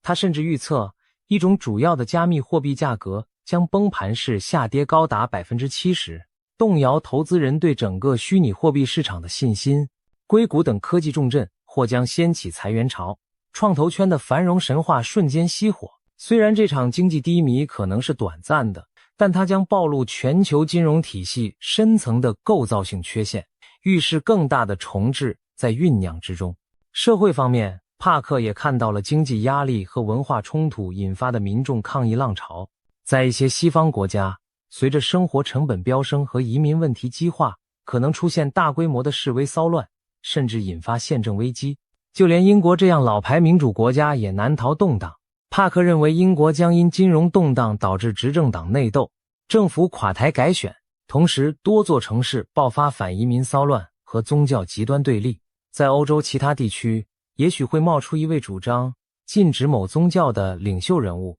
煽动文化冲突，紧张局势达到几十年来的最高点。或许我们可以想见这样的景象，在巴黎、伦敦等大城市，数以万计的示威者走上街头，抗议政府的无能和经济困境。抗议的人群举着标语，高喊口号，一开始还算和平，但随着极端分子混入队伍，场面开始失控。傍晚时分，有人点燃了停在路边的汽车以发泄怒火，火光和黑烟很快在街巷蔓延。防暴警察射出催泪瓦斯，试图驱散人群，却激起更强烈的反抗。一些蒙面年轻人开始向警察投掷石块和燃烧弹，商店的玻璃窗被砸碎，奢侈品被洗劫一空，整条香榭丽舍大道陷入混乱，警笛声与直升机的轰鸣声交织在夜空。与此同时，在另一边的广场上，宗教和族群之间的冲突也在上演。一群极右翼分子正在攻击一座清真寺，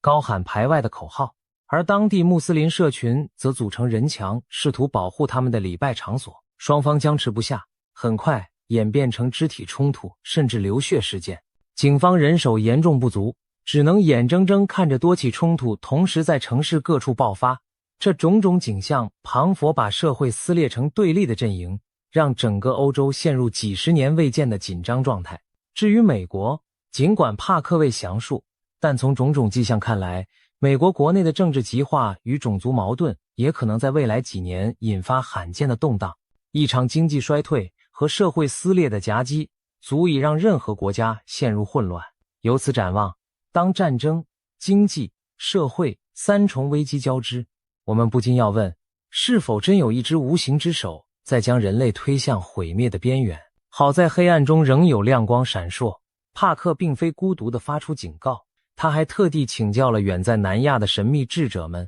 寻求更多启示。他透露，自己还专门咨询了印度最神秘的预言家群体，也就是纳迪叶圣者的解读师们。这群有修为的印度圣者早已在为全人类祈祷，祈愿神明介入阻止灾难。他们的占卜预言与帕克的灵视高度吻合，彷佛不同来源却看到了相同的未来画面。这种纳迪叶预言术极为神秘，传说数千年前，古印度有18位圣者，用梵文在棕榈叶上记录下无数人的一生，其中每一片叶子都对应着未来某个寻找他之人的命运。纳迪叶解读师世代相传，保存着这些叶片，通过指纹将寻访者与命定的叶子匹配。他们会让来访者提供指纹，然后凭肉眼将其分类，比对特定的一捆叶片，再逐一念出叶子上记载的个人资讯以供核对。当叶片上连父母、配偶、名字等细节都对上时，那片叶子便被确认属于这位访客。接下来圣者预言将揭示此人的未来。帕克亲身体验过纳迪叶的神奇，因此对其深信不疑。他找到的那片叶子不仅准确写出了他母亲的小名，甚至预言他此生将以灵媒预言家的身份闻名于世。如今帕克也将纳迪叶预言用于研判世界大事。他惊讶地发现，印度圣者从棕榈叶中解读出的未来图景与他自己灵视中看到的几乎如出一辙。接下来我们将看看这些惊人的灾难预警以及潜藏在幕后的神秘线索。在帕克的预言中，有一幕格外离奇骇人，让人想起末日启示般的场景。一团巨大的毒气云笼罩着东亚天空，所过之处生灵俱灭。帕克表示，早在2015年他出版的著作《来自宇宙的讯息》中，就曾预言未来会出现这样一团致命的气体云，威胁到整个国家的生存，并让全球陷入惊恐。而如今，这项惊人的预言似乎正在逼近现实。他透过印度古老的棕榈叶预言，找到了一个神秘线索。印度流传千年的纳迪叶预言术记载了许多未来事件。帕克曾亲赴印度，找到属于自己的那片棕榈叶，结果令他震惊不已。叶子上竟然清楚地写着他母亲的本名艾塞尔，以及他自称的名字维基。这等隐私细节在网络上完全无从查询，却准确无误地刻在数千年前的叶片中。这番奇遇让帕克对纳迪叶的神奇深信不疑，他更加认真研读其中对全球未来的预示。在那些带着神秘色彩的叶片预言里，出现了一个古怪的地名——亚马。由于这些预言写成的年代久远，无法直接对应现代国名，但帕克推测，亚马指的正是日本古代的称号大和亚马头。这意味着一场致命的气体云灾难将发生在日本附近。帕克进一步解读认为，这团巨大的毒气云来源于日本周边海域的一座海底火山剧烈喷发，那座火山将释放出大量含有剧毒的气体，这些气体在海平面上空聚集扩散，形成一大片死亡云团。更可怕的是，在大气环流作用下，这团毒气云将从东北方向逐渐飘向日本列岛上空，影响范围可能波及整个日本，甚至远至俄罗斯的远东地区。一旦这团毒云成型，后果不堪设想。想象一座沿海城市在毫无预警的夜晚被无形毒物悄然吞没，人们在睡梦中因呼吸致命气体而中毒昏迷，街头出现大批伤亡，却看不见任何明显灾害来源，那将是多么恐怖的场景。或许届时会有这样令人心碎的一幕：日本青森县一座渔村的清晨，邻居发现一户人家的灯还亮着，但屋内却寂静无声。村民推门而入，惊见整个家庭5口人仍保持着睡觉的姿态，却早已没有了呼吸。他们脸上毫无痛苦的表情，只是彷佛就此安详的长眠。没有人知道，致命的毒气早已在夜半渗入这座村庄，夺走了一家人的生命。类似的悲剧在沿海各地不断上演。港口码头边，有渔民倒伏在甲板上，再也没能醒来。公路上，一辆小车失控冲出路面，司机已经毒发身亡，车辆才无人驾驶地冲出护栏。一时间，整座日本北部地区求救电话响成一片，医院收治的患者全部神志不清，呼吸衰竭，让医护人员手足无措。这些画面透过网络传播到全世界，让所有人心惊胆战。如果这样的灾难降临，日本乃至世界都将陷入巨大的恐慌。日本作为高度工业化国家，人口密集，核电设施众多，一旦毒气云引发恐慌，可能造成的间接损害更难估量。更令人毛骨悚然的是，帕克怀疑这场看似天灾的毒云劫难背后可能藏着人祸的黑手。他提出一种惊人的猜测，认为这或许是某种间接战争阴谋的一部分。也就是说，不排除有势力故意引爆海底火山，制造出这场伪装成天灾的大规模杀伤事故，以打击其敌对国家却不留军事攻击的痕迹。届时，日本政府恐怕将立即宣布国家紧急状态，下令民众紧闭门窗，佩戴防毒面具，甚至组织大规模撤离沿海地区。一些核电站、化工厂等敏感设施也可能被紧急关停，以免毒气侵入引发次生事故。亚洲邻国方面，韩国、台湾等地也将严阵以待，防备毒云飘入境内。可以预见，国际社会会对此高度关注，各国媒体轮番报道，全球市场剧烈震荡，人们谈毒云色变。如果真是如此，那么笼罩日本的毒气云便不仅是大自然的异变，更是人类史上最阴险的隐形武器之一。究竟是谁会如此丧心病狂？是兵败的疯狂政权孤注一掷，还是恐怖组织掌握高科技予取予求？目前我们不得而知，但帕克给出的警讯已经十分清晰。2026年的日本以及整个东亚都必须对这种前所未闻的巨大毒云灾难提高警惕。除了东亚的毒气云外，帕克的预言清单上还有另一项令人胆寒的天灾，一场超大规模的海啸。他指出，在2026年年底前后，约10月或11月，印度南部沿海恐将突遭惊涛骇浪的袭击。这意味着一场类似2004年印度洋大海啸的特大灾难可能重演。帕克强调，这一讯息来自印度教中掌管毁灭与重生的神奇湿婆透过纳迪叶预言传达的开示，庞佛是神灵在向人类提前示警，印度洋深处正在酝酿一场毁灭性的巨浪。回顾2004年12月发生的印尼 9.1 级强震及其引发的海啸，短短数小时内夺走了超过25万条人命，波及印尼、泰国、斯里兰卡、印度等多国沿海。成为人类史上死亡人数最多的自然灾害之一。如果帕克的预言成真，2026年的印度洋恐怕将再掀滔天巨浪。帕克点出的南印度地区可能包括泰米尔纳德邦、喀拉拉邦一带，那里人口稠密，宗教圣地和旅游胜地众多。一旦海啸突袭，寺庙、渔村、城镇将瞬间化为泽国，生命财产损失无法估量。清晨时分，在印度洋沿岸某个渔村，小孩子们正光着脚在沙滩上玩耍，他们惊奇地发现，大海突然异常地退去了老远，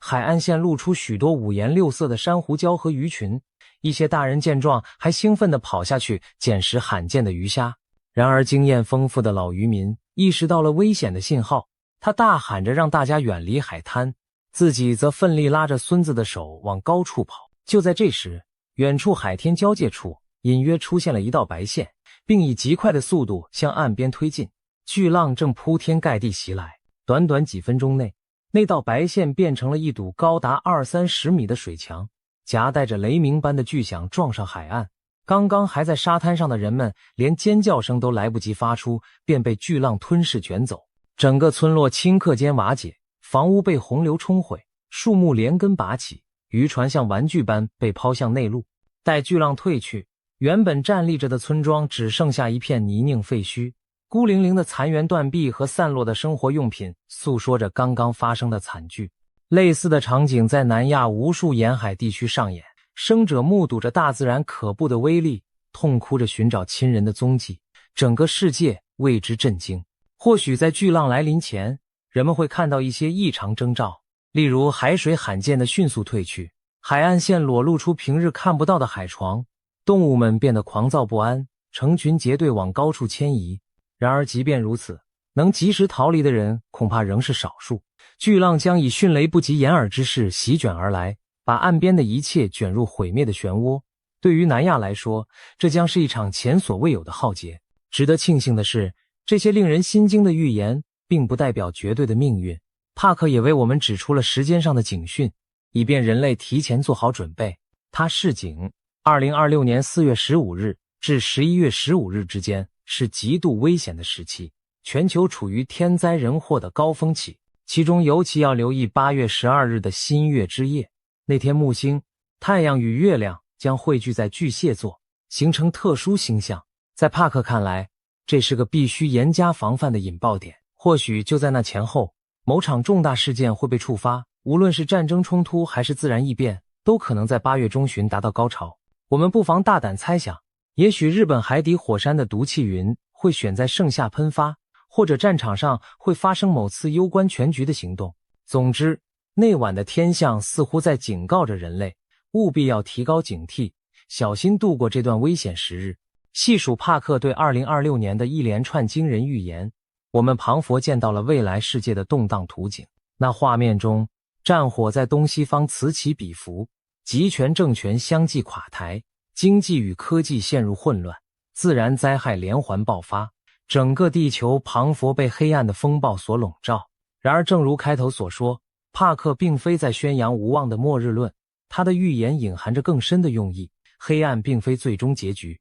而是黎明前的试炼。人类正站在一场伟大觉醒的前夜，只要撑过黑暗，光明的曙光就会到来。帕克强调，尽管预言中的景象看似恐怖，但这不是在宣判世界末日，相反更像是希望的序章。在他看来，有一种超越世俗权力与灾厄之上的更高灵性力量，一直守护着人类的命运。这些灾难的降临，也许正是为了唤醒沉睡的良知，让人类从物质迷梦中抬起头来，重新审视自己的精神世界。换句话说，未来并非命中注定一片黑暗，人类完全可以通过自身意识的转变来改写这部预言剧本的结局。帕克相信，人类内在蕴藏着强大的正向能量，我们每个人的善念与爱心磅礴烛火，看似渺小，却能集腋成裘，汇聚成扭转未来的燎原之光。他呼吁，无论信仰何种宗教，只要怀抱着真挚的祈祷和仁爱的心念，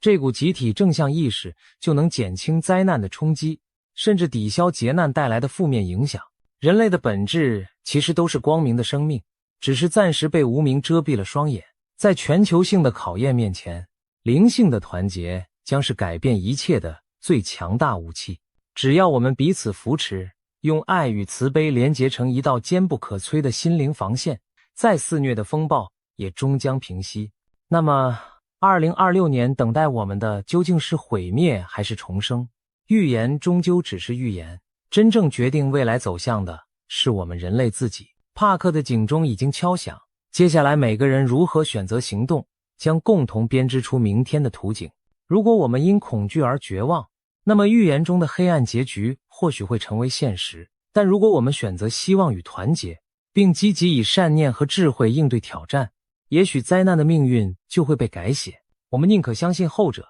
相信人类有能力扭转乾坤。或许这场2026年的大动荡正是人类进入新纪元前的最后阵痛。在黑暗中摸索前行的我们，不妨将这一切视作灵魂的试炼。只要咬紧牙关，挺过漫漫长夜，迎接我们的将是浴火重生的黎明。历史的车轮已经启动，我们每个人都是推动它前行的力量。未来虽扑朔迷离，但希望永远与我们同在。就让我们怀抱希望，齐心协力，去迎接2026年那尚未书写的崭新篇章吧。这样的愿景也出现在许多古老的预言之中。在佛教典籍中，末法末劫之后将迎来弥勒佛下生，重塑人间正道。在基督信仰里，经过末日考验后，救主会再次降临，带来千年和平的国度。世界上许多文明都曾预言过大劫之后的新生，也许我们当下经历的正是那最黑暗的前夜，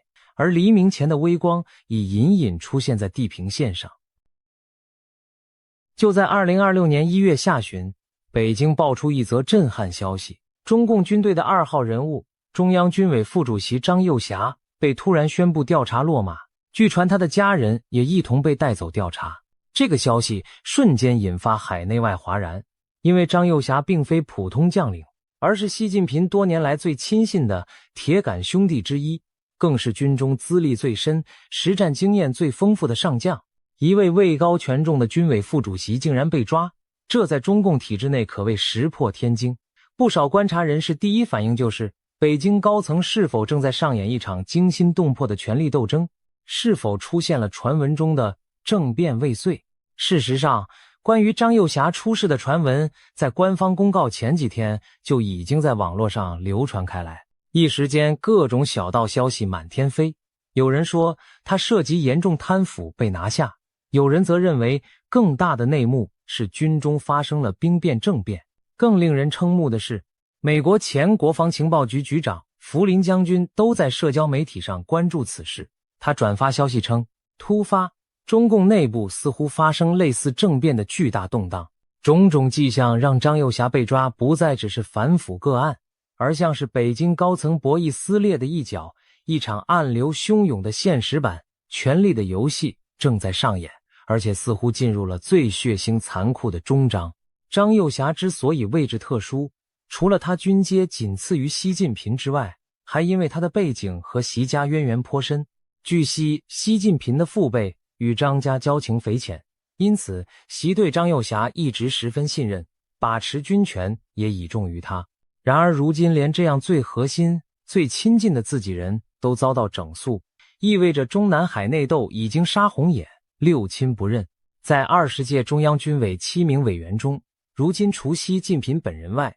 仅剩下张生民一人还完好无恙。短短数月内，2任军委副主席接连落马，多名将领被查，军中2大派系几乎同归于尽。如此大规模的清洗，已远非普通反腐可解释，而更像是一系列未被公开的惊险巨变，正在权力深处酝酿着。更耐人寻味的是，网上热议中有人提到了一个名字，帕克。有评论写道，帕克几周前预言说，中国有个将军政变失败被抓，看来是天数啊。一语成谶，这条消息让许多人惊呼，难道真有预言提前点破了张又侠的命运？这位神秘的帕克是谁？他到底说了什么？事实上，帕克指的是英国知名的预言家克雷格·汉密尔顿。帕克，他被誉为现代诺查丹马斯，曾经多次命中国际大事，包括美国前总统川普当选、英国脱欧、公主戴安娜之死，甚至全球新冠疫情等，都被他的预见言中。这一次，帕克将目光投向了东方，在去年年底发布了对2026年的预言，其中就明确提到，中国将发生一起由内部发动、带有军事性质的政变，军队内部会爆发激烈对抗，并将导致共产主义体制在中国的彻底终结。现在看来，张幼霞被捕事件正应验了预言的开头，一场惊险的军中兵变似乎真的发生，且以将军落败告终。帕克预言张幼霞政变被抓得神准，令很多人开始重新审视他对2026年的整体预测。因为在帕克的蓝图中，这起将军落马事件只是大戏开场，后面还有更大的剧情发展。帕克警告说，2026年将是清算之年，许多长久隐瞒的真相和谎言都会被揭露，大批贪腐与阴谋将浮出水面。尤其在中国农历新年之后，也就是2月开始，传统干支纪年进入丙午年，火马年，民间一直流传逢火，马年不太平。而帕克也感受到2月以后，中国将迎来种种灾难与巨变。他直言，这与许多中国预言中对赤马年的凶险描述不谋而合。最令人屏息以待的是帕克对台海局势的预言。他指出，在今年3月前后，台湾海峡可能发生一起意外，军事碰撞可能是2架军机在空中意外相撞，或是2艘潜艇在水下发生碰撞。这桩意外事件会成为点燃台海紧张局势的导火索，局势将急剧升温。中国大陆方面可能借此对台湾采取行动，而美日等国也可能被卷入冲突。帕克形容这事件将使台海陷入自古未有的危机边缘。然而，出乎很多人意料的是，帕克并不认为这场冲突会以台湾被吞并告终。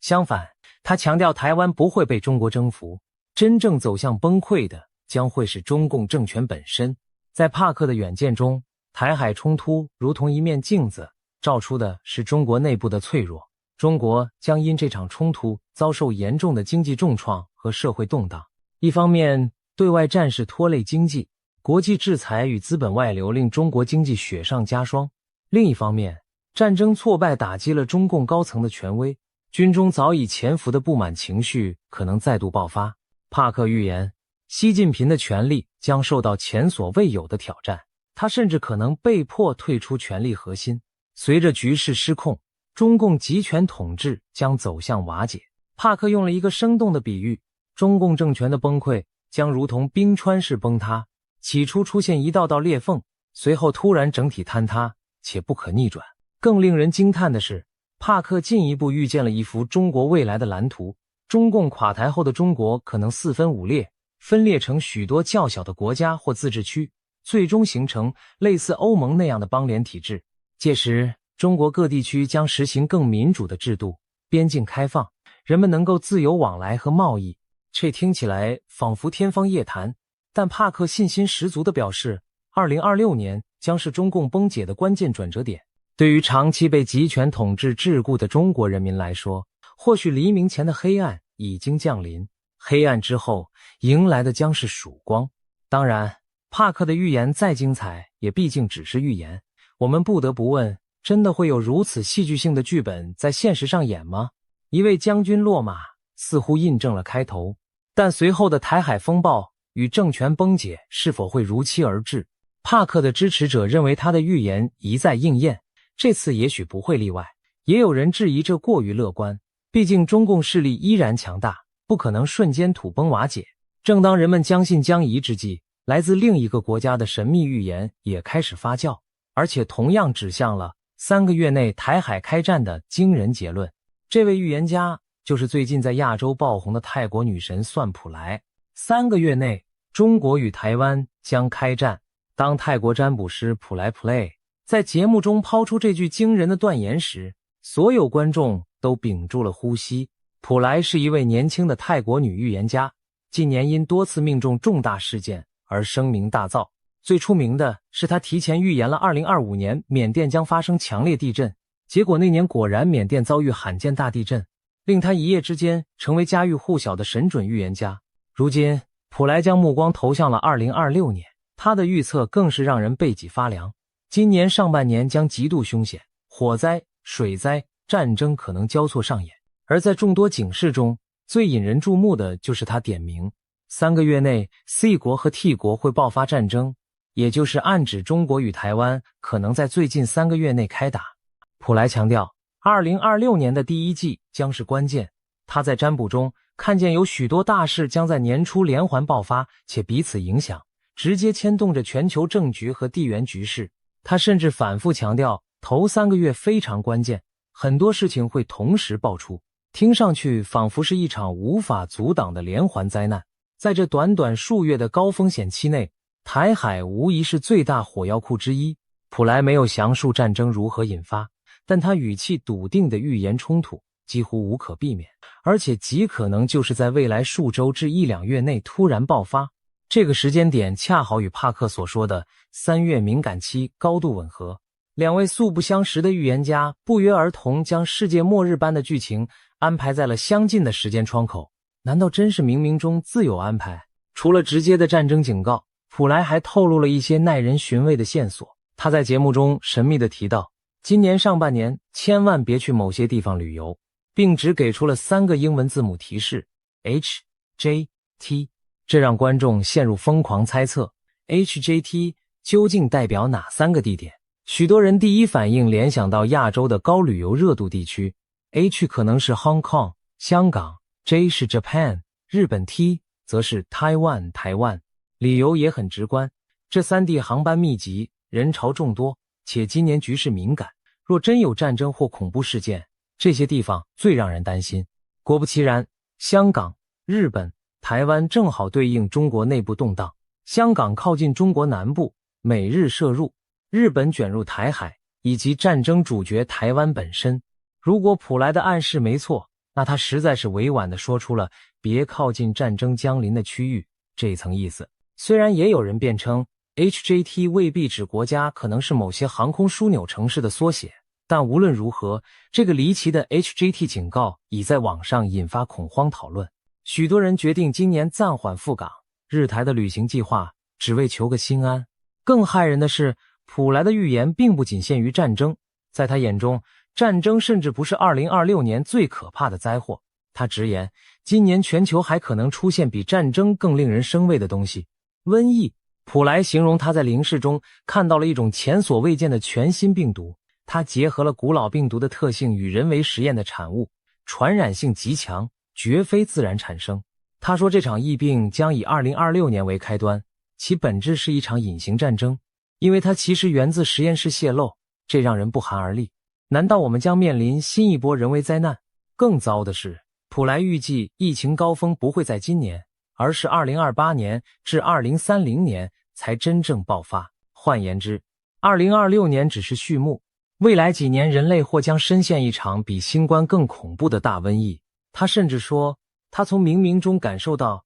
死神传来的讯息，画面中死人之多，如秋天落叶纷飞。这样的描述让所有听者头皮发麻。毫无疑问，普莱为我们勾勒的是一幅战争与瘟疫交织的世界末日画面。今年开始，人类或将同时面临热战与生化浩劫的双重威胁。此时此刻，我们不禁联想，如果帕克的预言像一出戏的剧本，那普莱提供的则仿佛是幕间穿插的次要情节。瘟疫横行让世界更混乱，战争更难收场。事实上，战争伴随瘟疫的景象在历史上也并非罕见，很多预言家都曾提及。耐人寻味的是，普莱特别点出疫情源头涉及亚洲的某实验室以及俄罗斯境内。亚洲实验室是否影射某大国的生物研究？俄罗斯此时则正在乌克兰战场鏖战，会不会有意外的生物灾难牵扯进来？一切不得而知。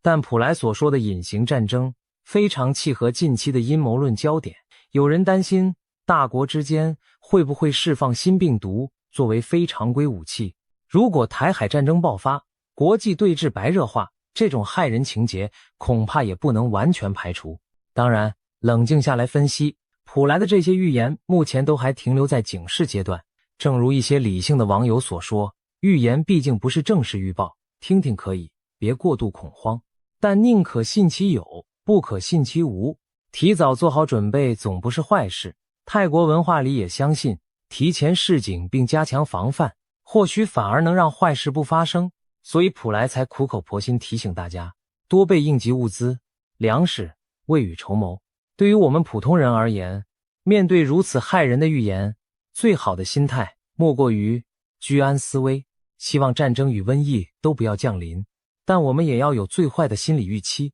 如果今年真如预言般多灾多难，我们该如何自处？历史车轮将把世界带向何方？也许我们还可以从更多预言家的视角去窥探端倪。谈到预言，怎能不提那位传奇的盲眼龙婆巴巴万家？这位保加利亚的盲眼老奶奶虽然已在1996年离世，却因生前留下的一系列惊人预言而在全球家喻户晓。据传她的预言准确率高达80%以上，曾神准命中911恐怖攻击、新冠病毒爆发、英国脱欧等等重大事件。对许多人而言，万家已成为末日预言的象征人物。如今每当新年将临，世人总会好奇去翻找龙婆今年说了什么。随着2026年的到来，网络上也疯传着据称是万家对今年的5大预言，其中最引人关注的正是他直接点名台湾将面临严峻的地缘政治危机。根据媒体整理，万家对2026年的预言涵盖了天灾、人祸和科技异变等5个方面。首先是天灾方面，他预见极端气候将影响全球 8% 的地区，并出现毁灭性的地震与火山爆发。然而更可怕的是，政权转移的预言万家提到，一场跨越多个大陆的大规模战争将在2026年爆发，这被广泛解读为第3次世界大战的前兆。他具体描述了这场战争涉及俄罗斯与美国的直接对抗，甚至说普京政权可能瓦解并出现新的领导人。更让亚太地区人心惶惶的是，万家明确提到中国将接管台湾。这句话意味着什么？不言而喻，很可能一场东亚战争导致台湾被中国攻占。结合前面说的世界大战背景，推测是中国趁美俄在欧洲开战之际对台湾下手，最终占领台湾。如果真如此，那将是对全球和平秩序的颠覆性变局。除了战争，万家还预言人工智能 AI 在2026年会发生失控，甚至人类将在同年11月迎来与外星智慧生命的首次接触。他声称会有一艘巨大的外星飞船进入地球大气层，全人类都将看见。届时我们将确定不明飞行物的存在，人类社会可能因此陷入恐慌或陷入新的思辨，这是救赎还是入侵？当然，这些听起来更加天方夜谭了，不少人将之视为预言式的象征，未必真有飞碟降临。但对于战争与灾难部分，万家的预言却让许多人深感不安。毕竟他之前多次命中注定，这次预言第3次世界大战，还特别点到台湾、俄罗斯、美国，让人无法掉以轻心。那么，如果万家所见是真的，2026年可能发生怎样的局面？想象一下，或许因为某个导火索，无论是中东、东欧或亚洲，世界2大强权美俄终于爆发直接军事冲突。同一时刻，中共觉得美军无暇东顾，对台湾发动攻击，引发东亚战争。日本、韩国甚至更多国家被卷入战火，全球战争横扫多个大陆。普京政权在战火中垮台，俄国出现新领导，而习近平则趁机收复台湾，实现其政治野心。世界格局因此巨变，中共势力大涨，美国和盟友元气大伤，这几乎就是许多西方人心目中最可怕的剧本。然而，我们也注意到，万家的预言是一种可能性，未必注定发生。例如，他曾预言2021年会有外星生物来访地球，结果并没有发生，或者说，即便发生了，我们也不知情。同样，对于2026这场战争，现在也只是个阴影，是否成真仍待观察。值得一提的是，万家并非唯一预言世界大战可能在2026年前后爆发的人，有些现代的占星师和预言家也提出类似警告。比如，有西方末日预言家称发现7艘军舰的异象，暗示未来大洋上将爆发致命海战。还有人指出，火马年通常在东亚被视为多灾之年。60年前上一个火马年1966年适逢文化大革命，天下大乱。60年后循环到2026年，是否又将风波再起，种种传说汇集起来，更给今年蒙上一层宿命论的色彩？面对这样诡谲不安的局势，人们不禁要问，这一切真的是上天早有安排？我们是否正按着某种剧本在走向不可避免的结局？聊完现代预言，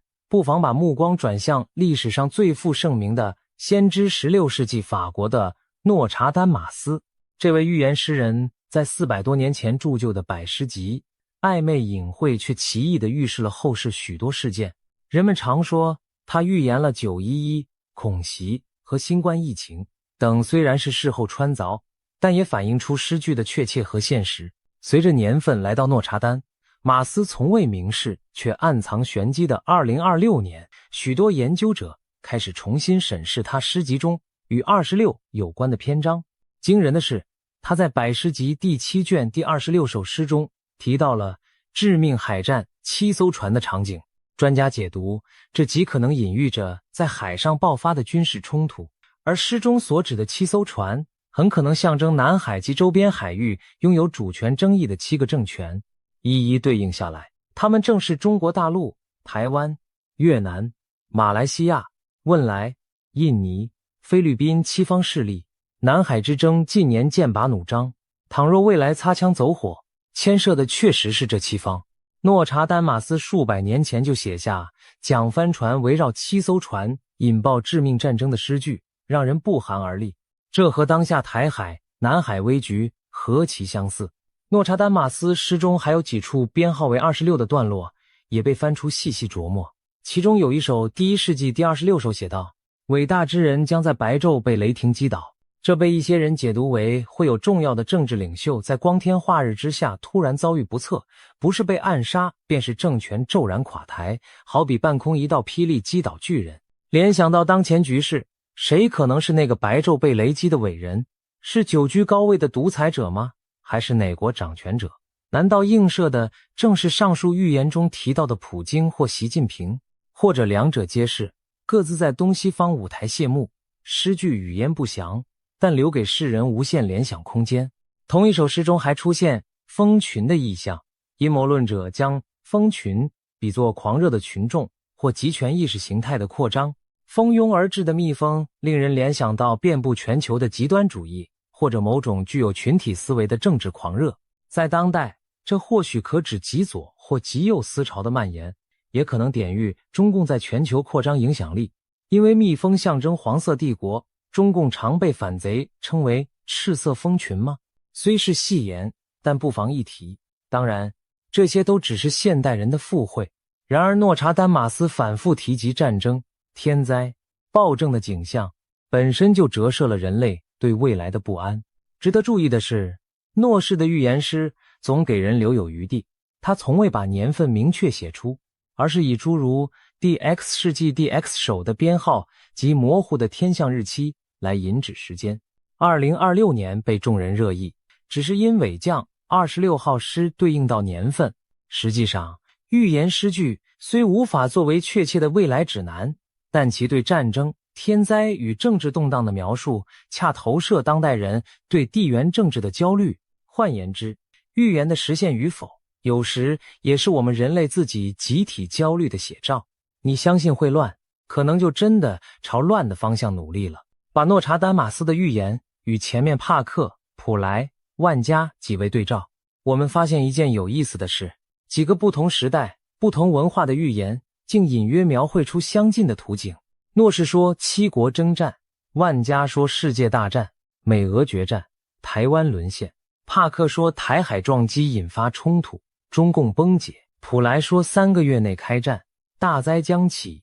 虽然细节各异，但共同点都是2026年前后，台海东亚为舞台的巨变，只不过在结局上出现2种截然不同的走向。一种如万家部分解读诺氏者，看来对中共有利，趁乱夺台成为赢家；另一种如帕克，则对中共不利，发动战端，反使自身垮台。那究竟哪种未来才会成真？或者两者皆不？预言并非命运的铁律，人类的选择和行动仍然可以改变走向。正如有人指出，预言揭示危机，也是为了让人警醒，从而避免最坏的结果。有意思的是，据说连中南海的当权者都对预言深信不疑。中共表面宣称唯物论不信神鬼，但毛泽东、江泽民乃至习近平私下里都对某些预言忌惮三分。一个广为流传的故事是，唐代预言奇书《推背图》第46项预示，一位申代公的军人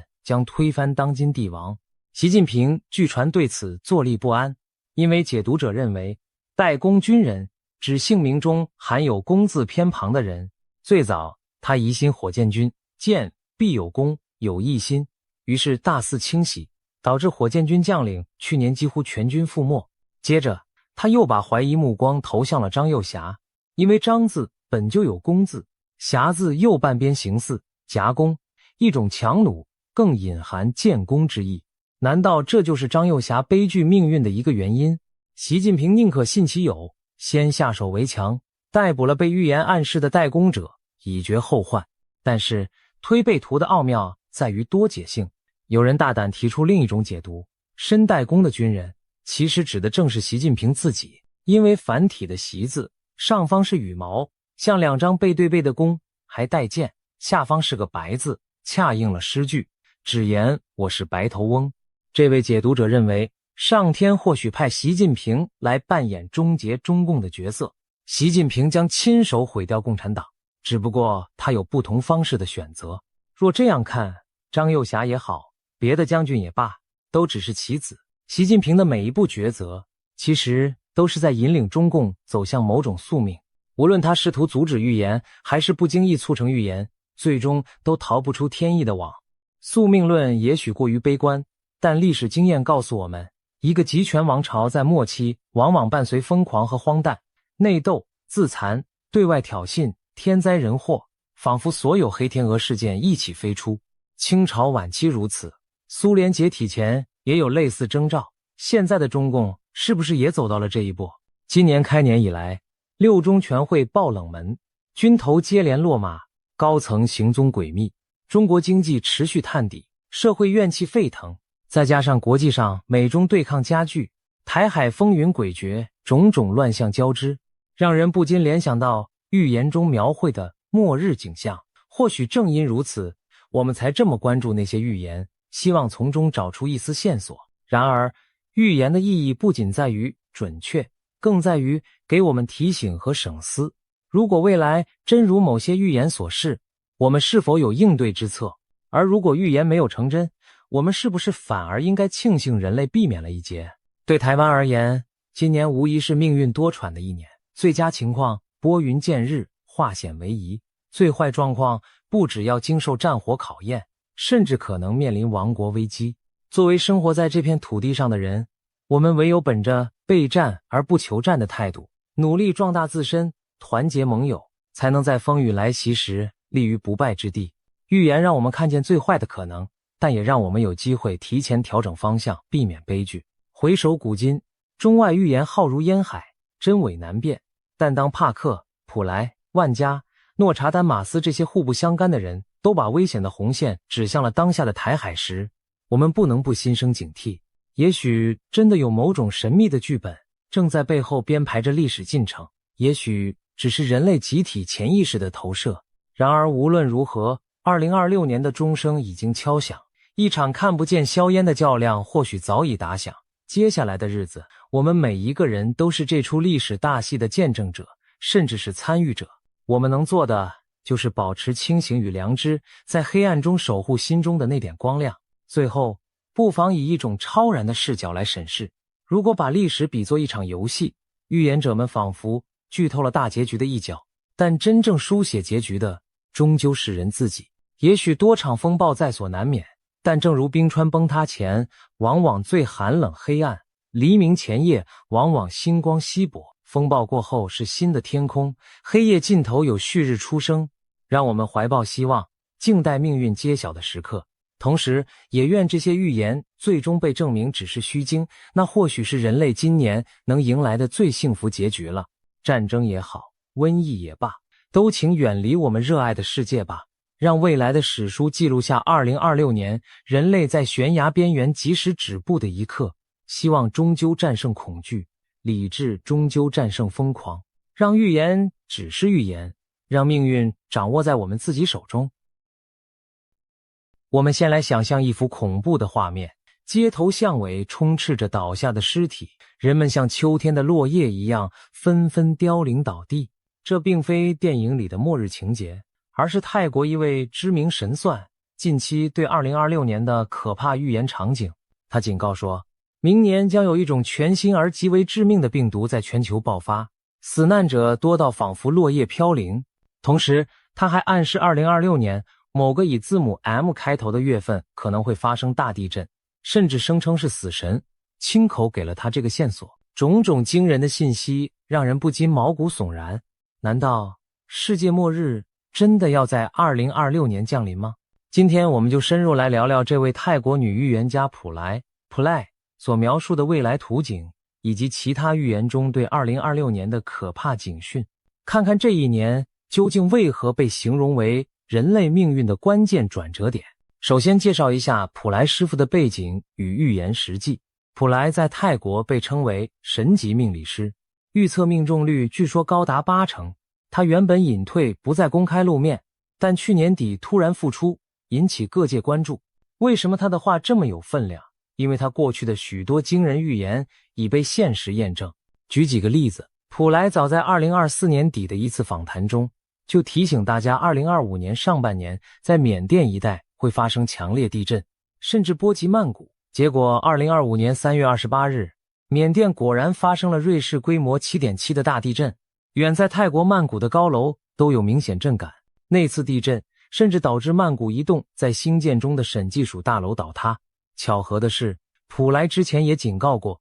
泰国会有兴建中大楼倒塌，土地下陷，要防范大型地陷。果不其然，除了大楼坍塌之外，到了2025年9月，曼谷三申路底下竟然出现了一个深约50米的巨型天坑，让市民大为震惊。不止如此，普莱多次提醒民众囤积罐头粮食，提防特大水灾。结果在2025年年底，泰国南部和爱地区真的爆发了300年以来最严重的水灾，超过300万人受灾，死亡人数过百。另外，当时很多人不相信他说的泰柬战争未完，因为泰国和柬埔寨之间原本已停火，看似平静，然而他坚持战火还会重燃，甚至因此一度被批评散布危言耸听的假消息。然而在去年12月，泰柬边境真的再度发生激烈武装冲突，泰国当局不得不紧急撤离了约40万边境居民。这一连串应验的预言令普莱声名大噪，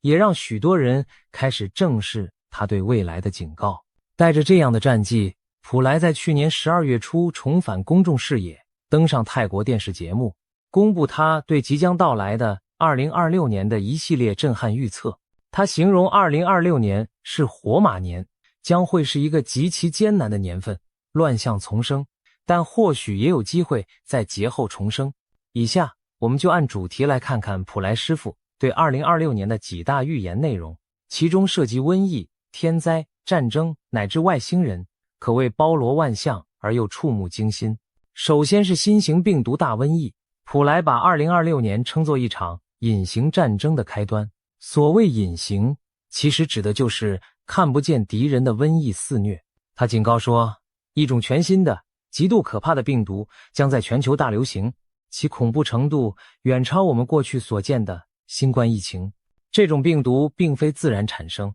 而是实验室合成的产物。它结合了古老远古病毒株与现代基因技术，带有某种混种特性。它可能由实验意外泄露，或甚至有人为阴谋故意释放。不管源头如何，普莱说这场瘟疫最初会从亚洲地区和俄罗斯附近开始爆发，随后透过航空旅行等途径迅速传播全世界。病毒可能借由入境旅客传入各国，泰国也难以幸免。更可怕的是，很多携带者可能处于潜伏期或无症状，自己完全不知道，却在不知不觉中散播病毒。这病毒主要透过空气和微小粉尘传播，直接攻击人体呼吸系统。症状看起来有点类似肺结核和黑死病的结合，一开始或许只是一般感冒或流感的症状，但让人百病缠身，迟迟无法痊愈，甚至可能伴随严重腹泻。患者的病情表现相当怪异，短时间内身体机能就会快速衰竭，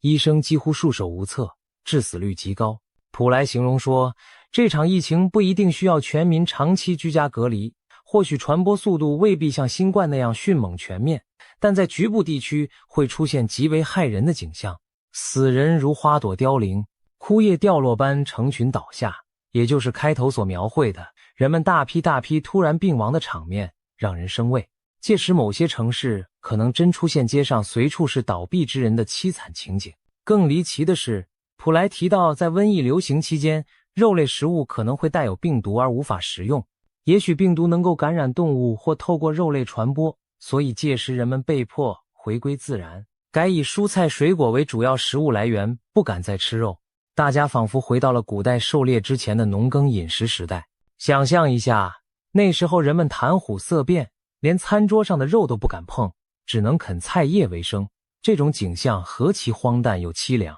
普莱强调，2026年只是这场大瘟疫的开始阶段，真正更大的高峰可能会在2028年至2030年之间到来。如果他的预言成真，人类恐怕正面临一场前所未有的生存挑战，一场看不见硝烟的战争，而我们的敌人不是别的，正是人类自己所创造或释放出的致命病原体。接下来是自然灾害的部分。普莱认为2026年的天灾将同样让人胆寒，尤其是洪水。他看见明年降雨异常偏多，全年雨量远超往常，持续不断的暴雨将造成土地严重积水，地下水位饱和无法排出，引发大范围的地面沉降，甚至地层塌陷。他形容水来得又快又猛，当地下隐患积累到极限时，地面可能突然出现塌洞或者沉陷，把人措手不及。更糟糕的是，这些洪涝灾害会和风暴路径重叠，也就是说，某些地区可能反复遭受风暴吹袭和洪水侵袭，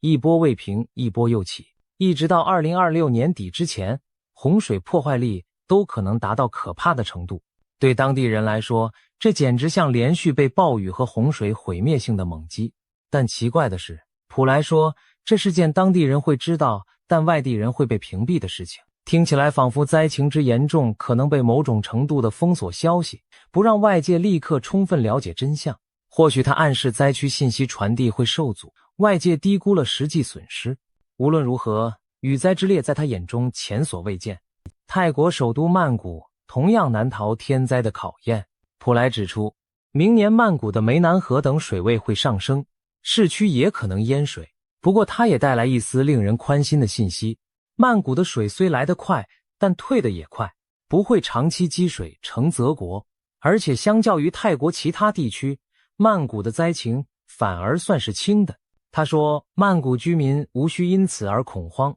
撤离或抛售房产。至少未来3至5年乃至更长时间内，曼谷仍是泰国最适合居住的地方。甚至他打趣说，死神大人目前也没有指示他离开曼谷。换言之，如果连替死神传话的他都不走，那大家暂时也不必弃城逃难。当然，这话语背后既是安抚也是警示，曼谷并非完全安全，只是相对安全些而已。因为接下来还有更多灾难在等着，除了洪水，还有风暴与爆炸事故的威胁。普莱预言2026年开年伊始就不平静，今年1月将有7场风暴接连袭来。他斩钉截铁地说道，7场风暴听起来不可思议，短短1个月内竟接二连三出现如此多强烈风暴，而且威力都显著超过往年常见规模，更加猛烈难当。如果这预言成真，马上就考验着沿海地区和岛国的抵御能力了。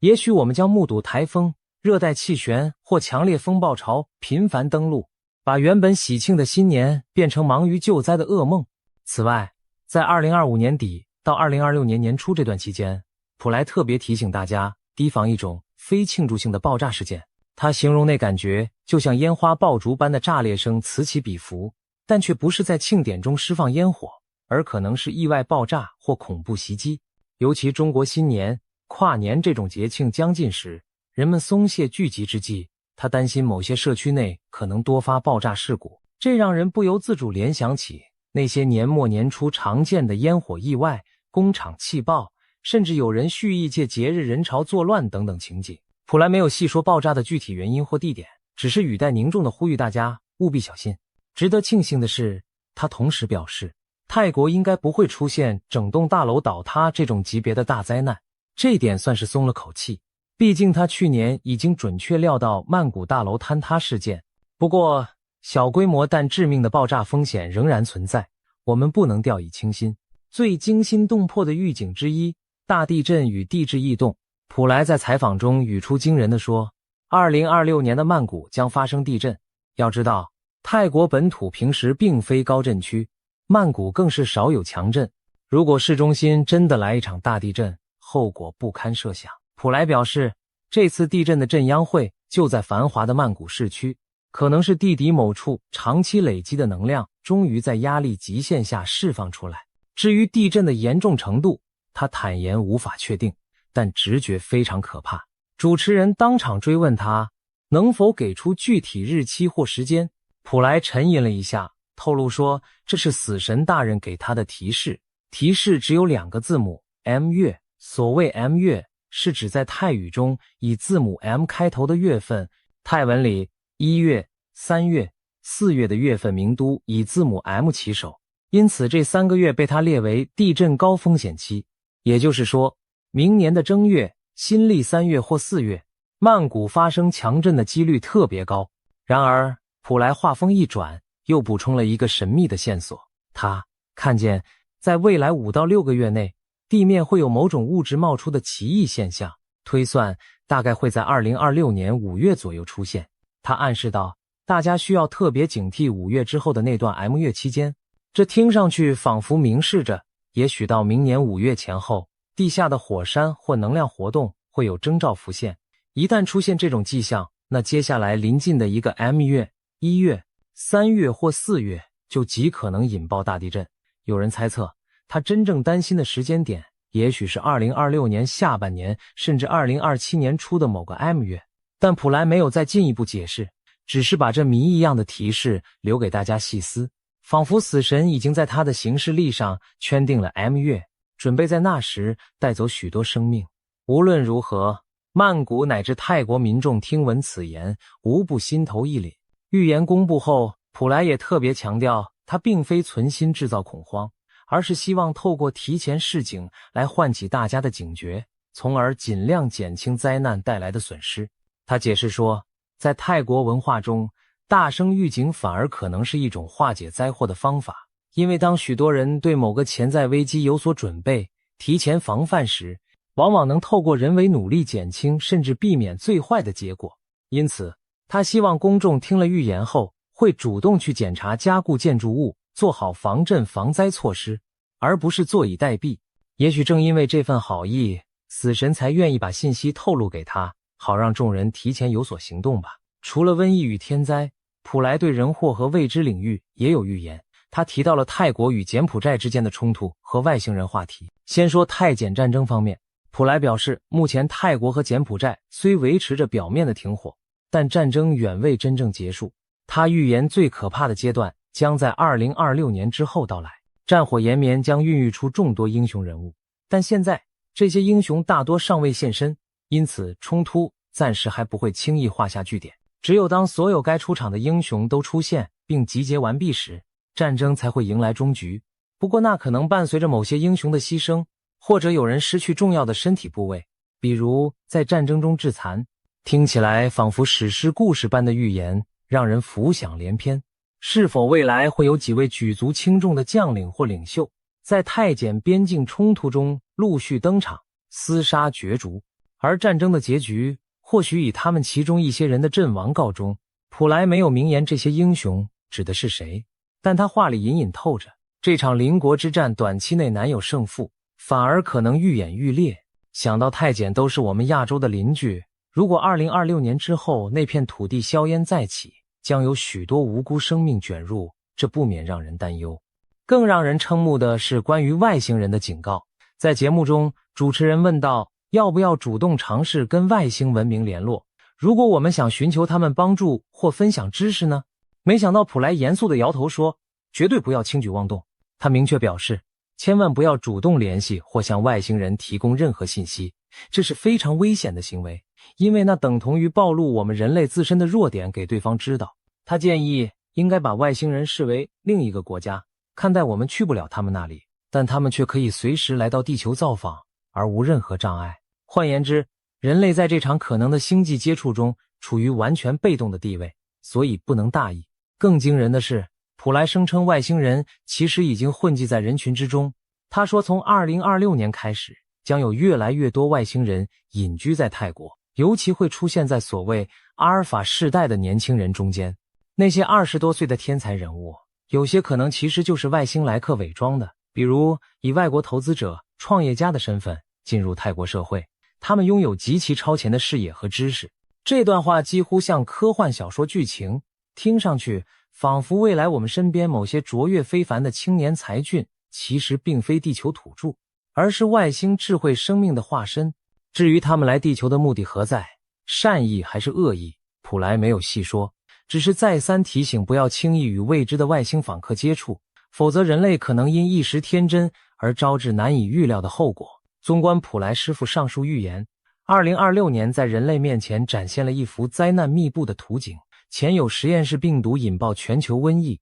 夺走无数性命，后有极端气候引发洪水、天坑和强风暴，紧接着曼谷地震的阴影笼罩，同时国与国之间战争暗潮汹涌，科技上空还盘旋着外星文明的幽影。一时间，瘟疫、灾害、战争、异族入侵几乎急于一年，让人不寒而栗。如果把这些事件串联起来看，2026年仿佛将成为一场小型的世界末日图鉴。那么，只有普莱一个人在唱衰明年吗？事实恰恰相反，许多来自不同国家的预言家和传说都不约而同把目光投向了2026年，仿佛都在警示我们这一年将发生翻天覆地的大事。其中最受瞩目的，除了泰国的普莱，还有印度的神童占星师阿南德，以及欧洲已逝的盲眼预言家巴巴万加，俗称龙婆。甚至16世纪的著名法国预言家诺查丹马斯，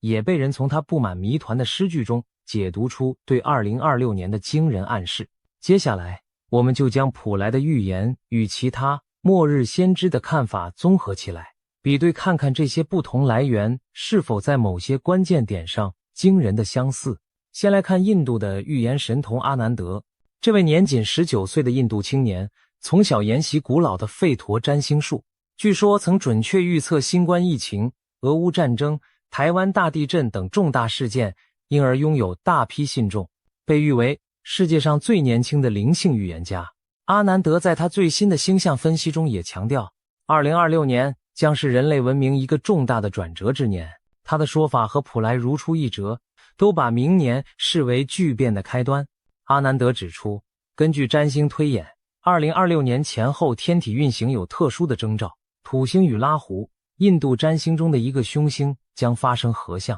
这种星象意味着旧的时代即将崩坏，新的纪元开始诞生。他断言，2026是末法时代的终章，也是黄金新世纪的前奏。在这个宏大的框架下，阿南德提出了几项具体预警。第一，自然方面，太阳活动将异常强烈，导致两极冰川加速融化，引发连锁的气候灾难洪水。干旱与暴风雨将交替上演，极端天气此起彼伏。同时，环太平洋地震带会被他称作的巨龙唤醒，进入高活跃期，可能出现震级极高的巨震。简而言之，地球进入动荡不安的阶段，大地震、火山爆发等巨变频发。他甚至提到天空或将出现奇异天象，例如血红色的天空或者超大的冰雹等，象征地球能量的极度失衡。阿南德警告说，这一系列天灾并非无缘无故降临，而是地母的怒火，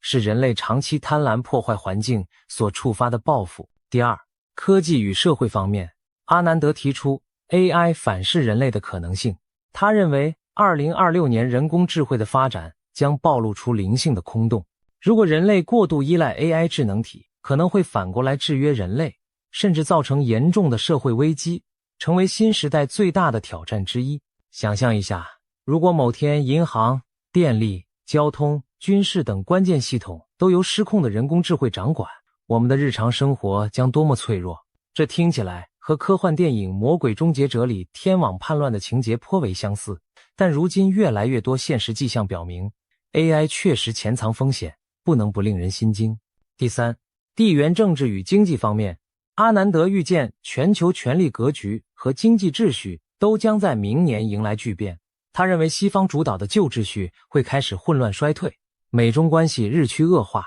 南海等地缘热点冲突升温，而印度将因婆罗门能量回流而崛起为所谓的文明避风港。在他笔下的剧本中，西方很多国家会陷入政治动荡甚至混乱，而古老的印度反而因其精神传统和能量而成为全球寻求心灵复兴的中心。此外，阿南德预言经济将剧烈震荡，传统金融市场大幅波动，全球物资短缺，粮食危机加剧，其中黄金价格可能暴涨至原来的4倍之多。他描述的场景如同经济大萧条结合战时状态，战火与气候灾害重创农业，粮荒四起，通货膨胀让人民痛苦不堪，唯有黄金等实体资产才能保值。阿南德对亚洲地区，特别是东亚与台湾也发出了警讯。他说东亚一带有龙脉苏醒，意味着从台湾开始，整个东亚在2026年前后可能经历地震与水患等能量大量释放的时期。他提醒居于此地的人们务必保持内心的平静与警惕，做好防灾准备。值得注意的是，他提到灾劫也是灵性觉醒的契机，经历磨难将促使人们反思并回归自然，修复自我内心，并迎接他所说的恒河之灯照耀的新纪元。这意思是，虽然灾难深重，但人类或可借此契机提升精神境界，从而在废墟上建立新的更和谐的文明。可以看到，印度神童阿南德对2026年的描述和泰国普莱的预言在多个方面不谋而合。他们都提到了极端天灾、地震、洪水、全球性的重大危机，以及世界格局的剧烈变动。两人的观点都认为，人类正面临某种大考验，经此洗礼后才有新生的可能。甚至连 AI 威胁这样的主题，他也与普莱不约而同地提及。普莱虽未详谈 AI， 但他对外星人科技的警戒其实有异曲同工之处，都是提醒人类不要自满大意。当然，他们使用的语言体系不同，一位借助星象灵性，一位经由通灵神视，但信息内涵竟有许多相通之处，这不禁令人深思。接下来，我们再看看欧洲的盲眼预言家巴巴万加对2026年的预言。巴巴万加是保加利亚的传奇人物，生前留下大量对未来的预测，被誉为欧洲龙婆。据传，他曾精确预言了一些重大事件，如苏联解体、911恐袭、英国脱欧、新冠疫情等等。因此，即使他已去世多年，他的预言仍在全球引发讨论。最近，英国媒体披露了万家奶奶对2026年的几项惊世预言，内容之劲爆堪称末日电影剧本。万家警告说，2026年将成为人类命运的关键转捩点。他提到了4大方面：毁灭性天灾、人工智慧失控、世界大战爆发以及外星人现身，每一项都足以让人脊背发凉。首先，万家预言史上最毁灭性的自然灾害将于2026年来袭。他看到气候彻底失控，环太平洋火环带与欧亚大陆板块会同时变得异常活跃，大规模的地震、海啸和火山爆发将接连摧毁世界各地的土地。龙婆甚至给出了一个惊人的数据，全球有 7% 到 8% 的陆地面积将被地震和火山吞噬。要知道 7%、8% 陆地是个极其庞大的范围，相当于整个东南亚或欧洲西部地区灰飞烟灭那样的尺度。这意味着沿海城市和岛国将首当其冲，许多地方可能整片沉入海中，数以亿计的人流离失所，无家可归。万家说，这是人类长期破坏大自然所招致的终极报应。他呼吁各国立刻大幅减少碳排放，爱护环境，否则最终无人可以幸免。万家对环境灾变的预言和普莱、阿南德的说法形成了几乎同步的警讯。大地震、极端气候在明年都会迎来高潮，真可谓是地球在震怒。其次，万家指出人工智慧可能会在2026年彻底叛变。他的说法更具体直接，2026年 AI 将达成起点，开始自我进化，超越人类智慧，继而企图掌控人类。他警告说，失控的 AI 将会接管金融、军事、交通等各种关键系统，甚至 AI 可能要决定人类的生死存亡。届时，由于自动化和 AI 统治，人类将面临大规模失业潮，被监控支配的社会阴影笼罩，而机器人战争一触即发。如果人类现在不对 AI 制定全球性的伦理规范与控制措施，那么到了2026年，我们恐怕会亲眼见证科技反噬人类的恐怖场景。龙婆的这番预言和前面阿南德提到的 AI 危机如同照应。他说 AI 现灵性空洞会反制人类，万家则直截了当描绘了 AI 叛变奴役人类的图景。看来无论东西方，占星家和灵媒都对人工智慧的快速发展充满隐忧，不得不令人重新审视我们与科技的关系。第三，万家预言，第三次世界大战将在2026年爆发，这无疑是最惊心的一条消息。他明确地预见战火将从东欧燃起，继而蔓延到中东与亚太地区。他甚至描述了战争结果，由俄罗斯领导的东方阵营将击败西方阵营，普丁将被世人称为世界之主，而欧洲多国将沦为焦土废墟。核武战争的阴影将笼罩全球，数亿人将逃难流离。万家感叹，这场战争的根源在于人类的贪婪和权力欲，唯有各方放下对立，停止争夺，人类才有生路可言。不得不说，万家的战争预言与当今局势隐约有呼应之处。目前俄乌冲突余波未平，中东局势动荡不定，台海和南海也是潜在火药桶。如果这些火线在明年连成一片，真的可能引发一场全球范围的大战。万家点名东方，以俄为首，将胜西方，这与一些预言中东方崛起、西方衰落的论调不谋而合。当然，这种情景一旦成真，那对整个世界而言也近乎毁灭性的打击。毕竟无论哪方胜利，核战阴云和满目疮痍的废墟都是人类共同的噩梦。最后，万家还留下一则最令人瞠目结舌的预言。2026年11月，外星文明将乘坐巨型太空船正式降临地球。他说到时候，全人类都能用肉眼看到一艘庞然大物从天而降，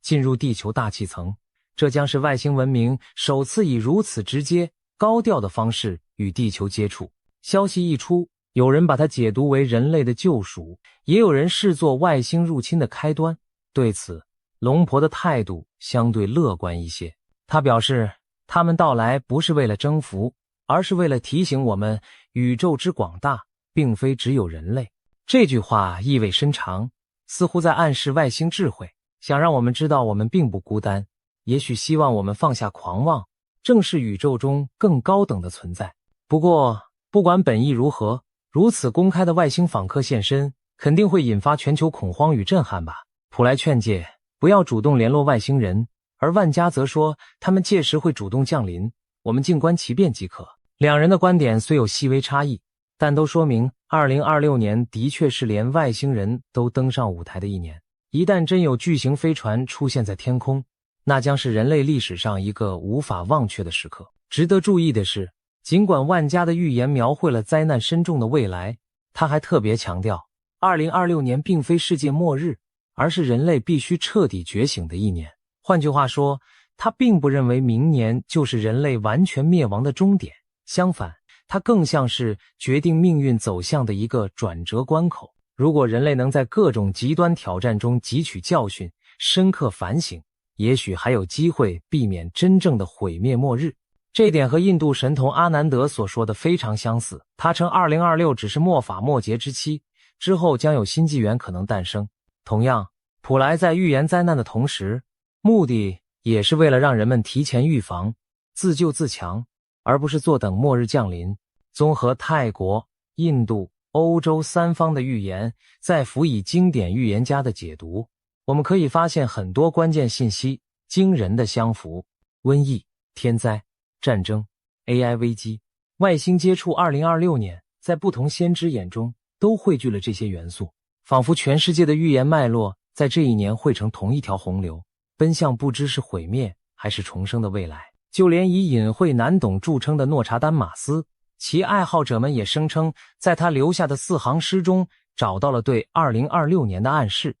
根据一些研究者的解析，诺查丹马斯在《百诗集》第7卷第26首诗中写道：小船与桨帆船环绕7艘大船，致命的战争将被引爆。许多人认为这可能隐喻着一场海上的军事冲突，而诗中提到的7艘船被解读为7股势力的象征。有专家分析说，这7股势力很可能指的就是环绕南海及周边有主权争端的7个政权：中国、台湾、越南、马来西亚、汶莱、印尼和菲律宾。也就是说，这段诗预示着南海地区紧张局势可能升级，引发涉及7方的致命对抗。这无疑与88万家所说的世界大战从东欧到亚太不谋而合，也与当前国际局势的一大隐忧相吻合。南海争端与台海问题的确是国际瞩目的潜在导火索。如果诺查丹马斯的诗意解读正确，那么2026年前后，台湾及南海恐怕真要小心卷入一场致命的多方角力。除了这则海战隐喻，诺查丹马斯还有其他关于东西方冲突的诗句也被拿来对号入座。比如他提到，当火星主宰星辰之路，人血将洒满圣殿，3团火焰自东方升起，西方在寂静中失去光明。这段充满诗意的语句被广泛解读为亚洲势力的崛起与东西方文明冲突的加剧。3团东方火焰，有人说象征东方大国兴起或3条东方战线，西方失去光明则暗指西方世界陷入黑暗衰败。甚至诗里提到一个神秘的蜜蜂群，有现代军事爱好者将其比喻为蜂拥而至的无人机集群作战，暗示未来战争形态的改变。这不禁让人想到前面普莱和万家都谈及 AI 科技在战争中的影响，可见就连距今400多年前的预言诗人在模糊的诗句中也许都折射出与这些现代先知类似的图景，真是令人叹为观止。除了预言灾难本身，各路高人还给出了一些应对建议和求生指南。泰国普莱师傅就在节目中反复叮嘱民众要做好避险准备。他建议每个家庭都预先收拾一个逃生背囊，将重要证件的副本、药品、现金以及少量干粮水放进去，放在家中随手可及的地方。一旦遇到突发状况需要紧急撤离时，能够第一时间背起这个背包就走，以免手忙脚乱。此外，他提醒大家将贵重物品和重要文件尽量放置在家里较高的位置，至少可以降低在洪水或火灾时被毁坏遗失的风险。这些都是相当实际的防灾建议，看得出他对未来灾害的严重程度是深信不疑的，也真心希望大家能把损失降到最低。经历过2025年水灾后，许多泰国人也开始认真对待这些叮嘱，学着储备粮食和必需品。普莱还特别在财富方面提醒说，土地、房地产等投资已不再稳妥，最好的保值资产是黄金。他建议有能力的人现在就开始购买实体黄金，一点一点的储备，不要等到危机来临再临时抢购，因为当大灾大难发生时，黄金可能是唯一通用且保值的交易媒介。这些建议听起来几乎像是在为末日做准备，但结合他预言的那些灾难场景，倒也合情合理。至少手中有粮，心中不慌，未雨绸缪总比宁可绝井好。面对种种末日般的预言，我们也不禁要问，这究竟会是真实发生的未来，还是预言家们给世人的一记警钟？人类历史上关于世界末日的预言层出不穷，很多最终都被证明是虚惊一场，比如玛雅历法引发的2012年世界末日传说，还有诺查丹马斯被人解读的1999年第7月世界将毁灭等等，都曾让世界人心惶惶，但最后地球依然照常转动。那这次的2026末日预警会不会又是一个担心了白担心的乌龙呢？持怀疑态度的人当然大有人在。科学理性主义者会说，预言毕竟不是严谨的科学预测，而是带有偶然巧合与模糊空间的主观解读。我们不能因为几次巧合应验就完全相信未卜先知的存在。然而这次与以往有所不同的是，多位预言者从不同角度不约而同指向了同一时间点，而且其中好几位过去的命中率都相当惊人，不能不让人将信将疑。普莱、阿南德、万家，这3个互不相识、文化背景迥异的人，他们给出的线索却像是能拼合起来的同一幅拼图，图上描绘的正是2026年的巨变与动荡。或许我们可以把这看作是一种巧合，但这样的巧合实在过于巧合了。与其等灾难降临时措手不及，不如在现在就多一分警惕和准备。正如普莱所说，预言的意义不在于让人绝望恐惧，而是在于唤醒和防范。如果这些预言最终证明言过其实，那当然是全人类之福。可万一其中哪怕有部分成真，我们现在做出的准备都可能拯救无数生命。或许世界末日并不是真正的终点，而是旧世界的结束，新世界的开始。在毁灭与重生的交替中，人类可能迎来痛苦的阵痛期，但也只有经历阵痛才能重获新生。展望2026，我们确实看见一片风雨飘摇、黑云压城的景象，病毒肆虐，生灵涂炭，大地震动，洪水滔天，战火熊熊，硝烟弥漫，甚至科技失控，天外来客降临。这些元素凑在一起，任谁都不得不感到一丝末日的寒意。然而正如龙婆万家所说，这未必是世界的终局，而可能是一次人类的集体考验与觉醒。如果我们能从中领悟谦卑与敬畏，改变对自然和科技的态度，加强全球合作与善意，也许最坏的结局可以避免。退一步讲，即便未来一年注定多灾多难，我们也可以凭借提前的准备和人性的团结，将这场世界末日考验转化为推动文明进化的契机。最后，不妨扪心自问，当如此多的预言警钟同时为2026年而鸣响时，我们应该嗤之以鼻，一笑置之，还是应该有所警觉，未雨绸缪？答案见仁见智。但有一句话或许值得记住，希望最好的情况，同时做好最坏的打算。对个人如此，对整个人类也是如此。也许所谓的末日并非突然的终结，而是对我们人类的一次严厉提醒，提醒我们反思自己的所作所为，为自己的未来负责。当前的天空乌云密布，预言中的暴风雨近在眉睫。我们当然期待这只是虚惊一场，但也不能否认乌云背后可能真的响起雷鸣。2026年即将到来，它会按照预言走向毁灭还是柳暗花明，端看人类如何抉择。正所谓行到山前必有路，唯有人心的觉醒和努力，才能为我们寻找出路。让我们怀着戒慎恐惧之心，迎接这充满未知的一年，既不绝望地认为末日注定无可改变，也不盲目乐观地当作什么都不会发生。谨慎准备，静观其变，也许我们终将度过这场劫难，看到黎明后新的晨曦。希望在风暴过后，人类能以更智慧和谦卑的姿态，迎来属于我们的浴火重生。世界末日是否真的要来临？让时间和行动去证明答案吧。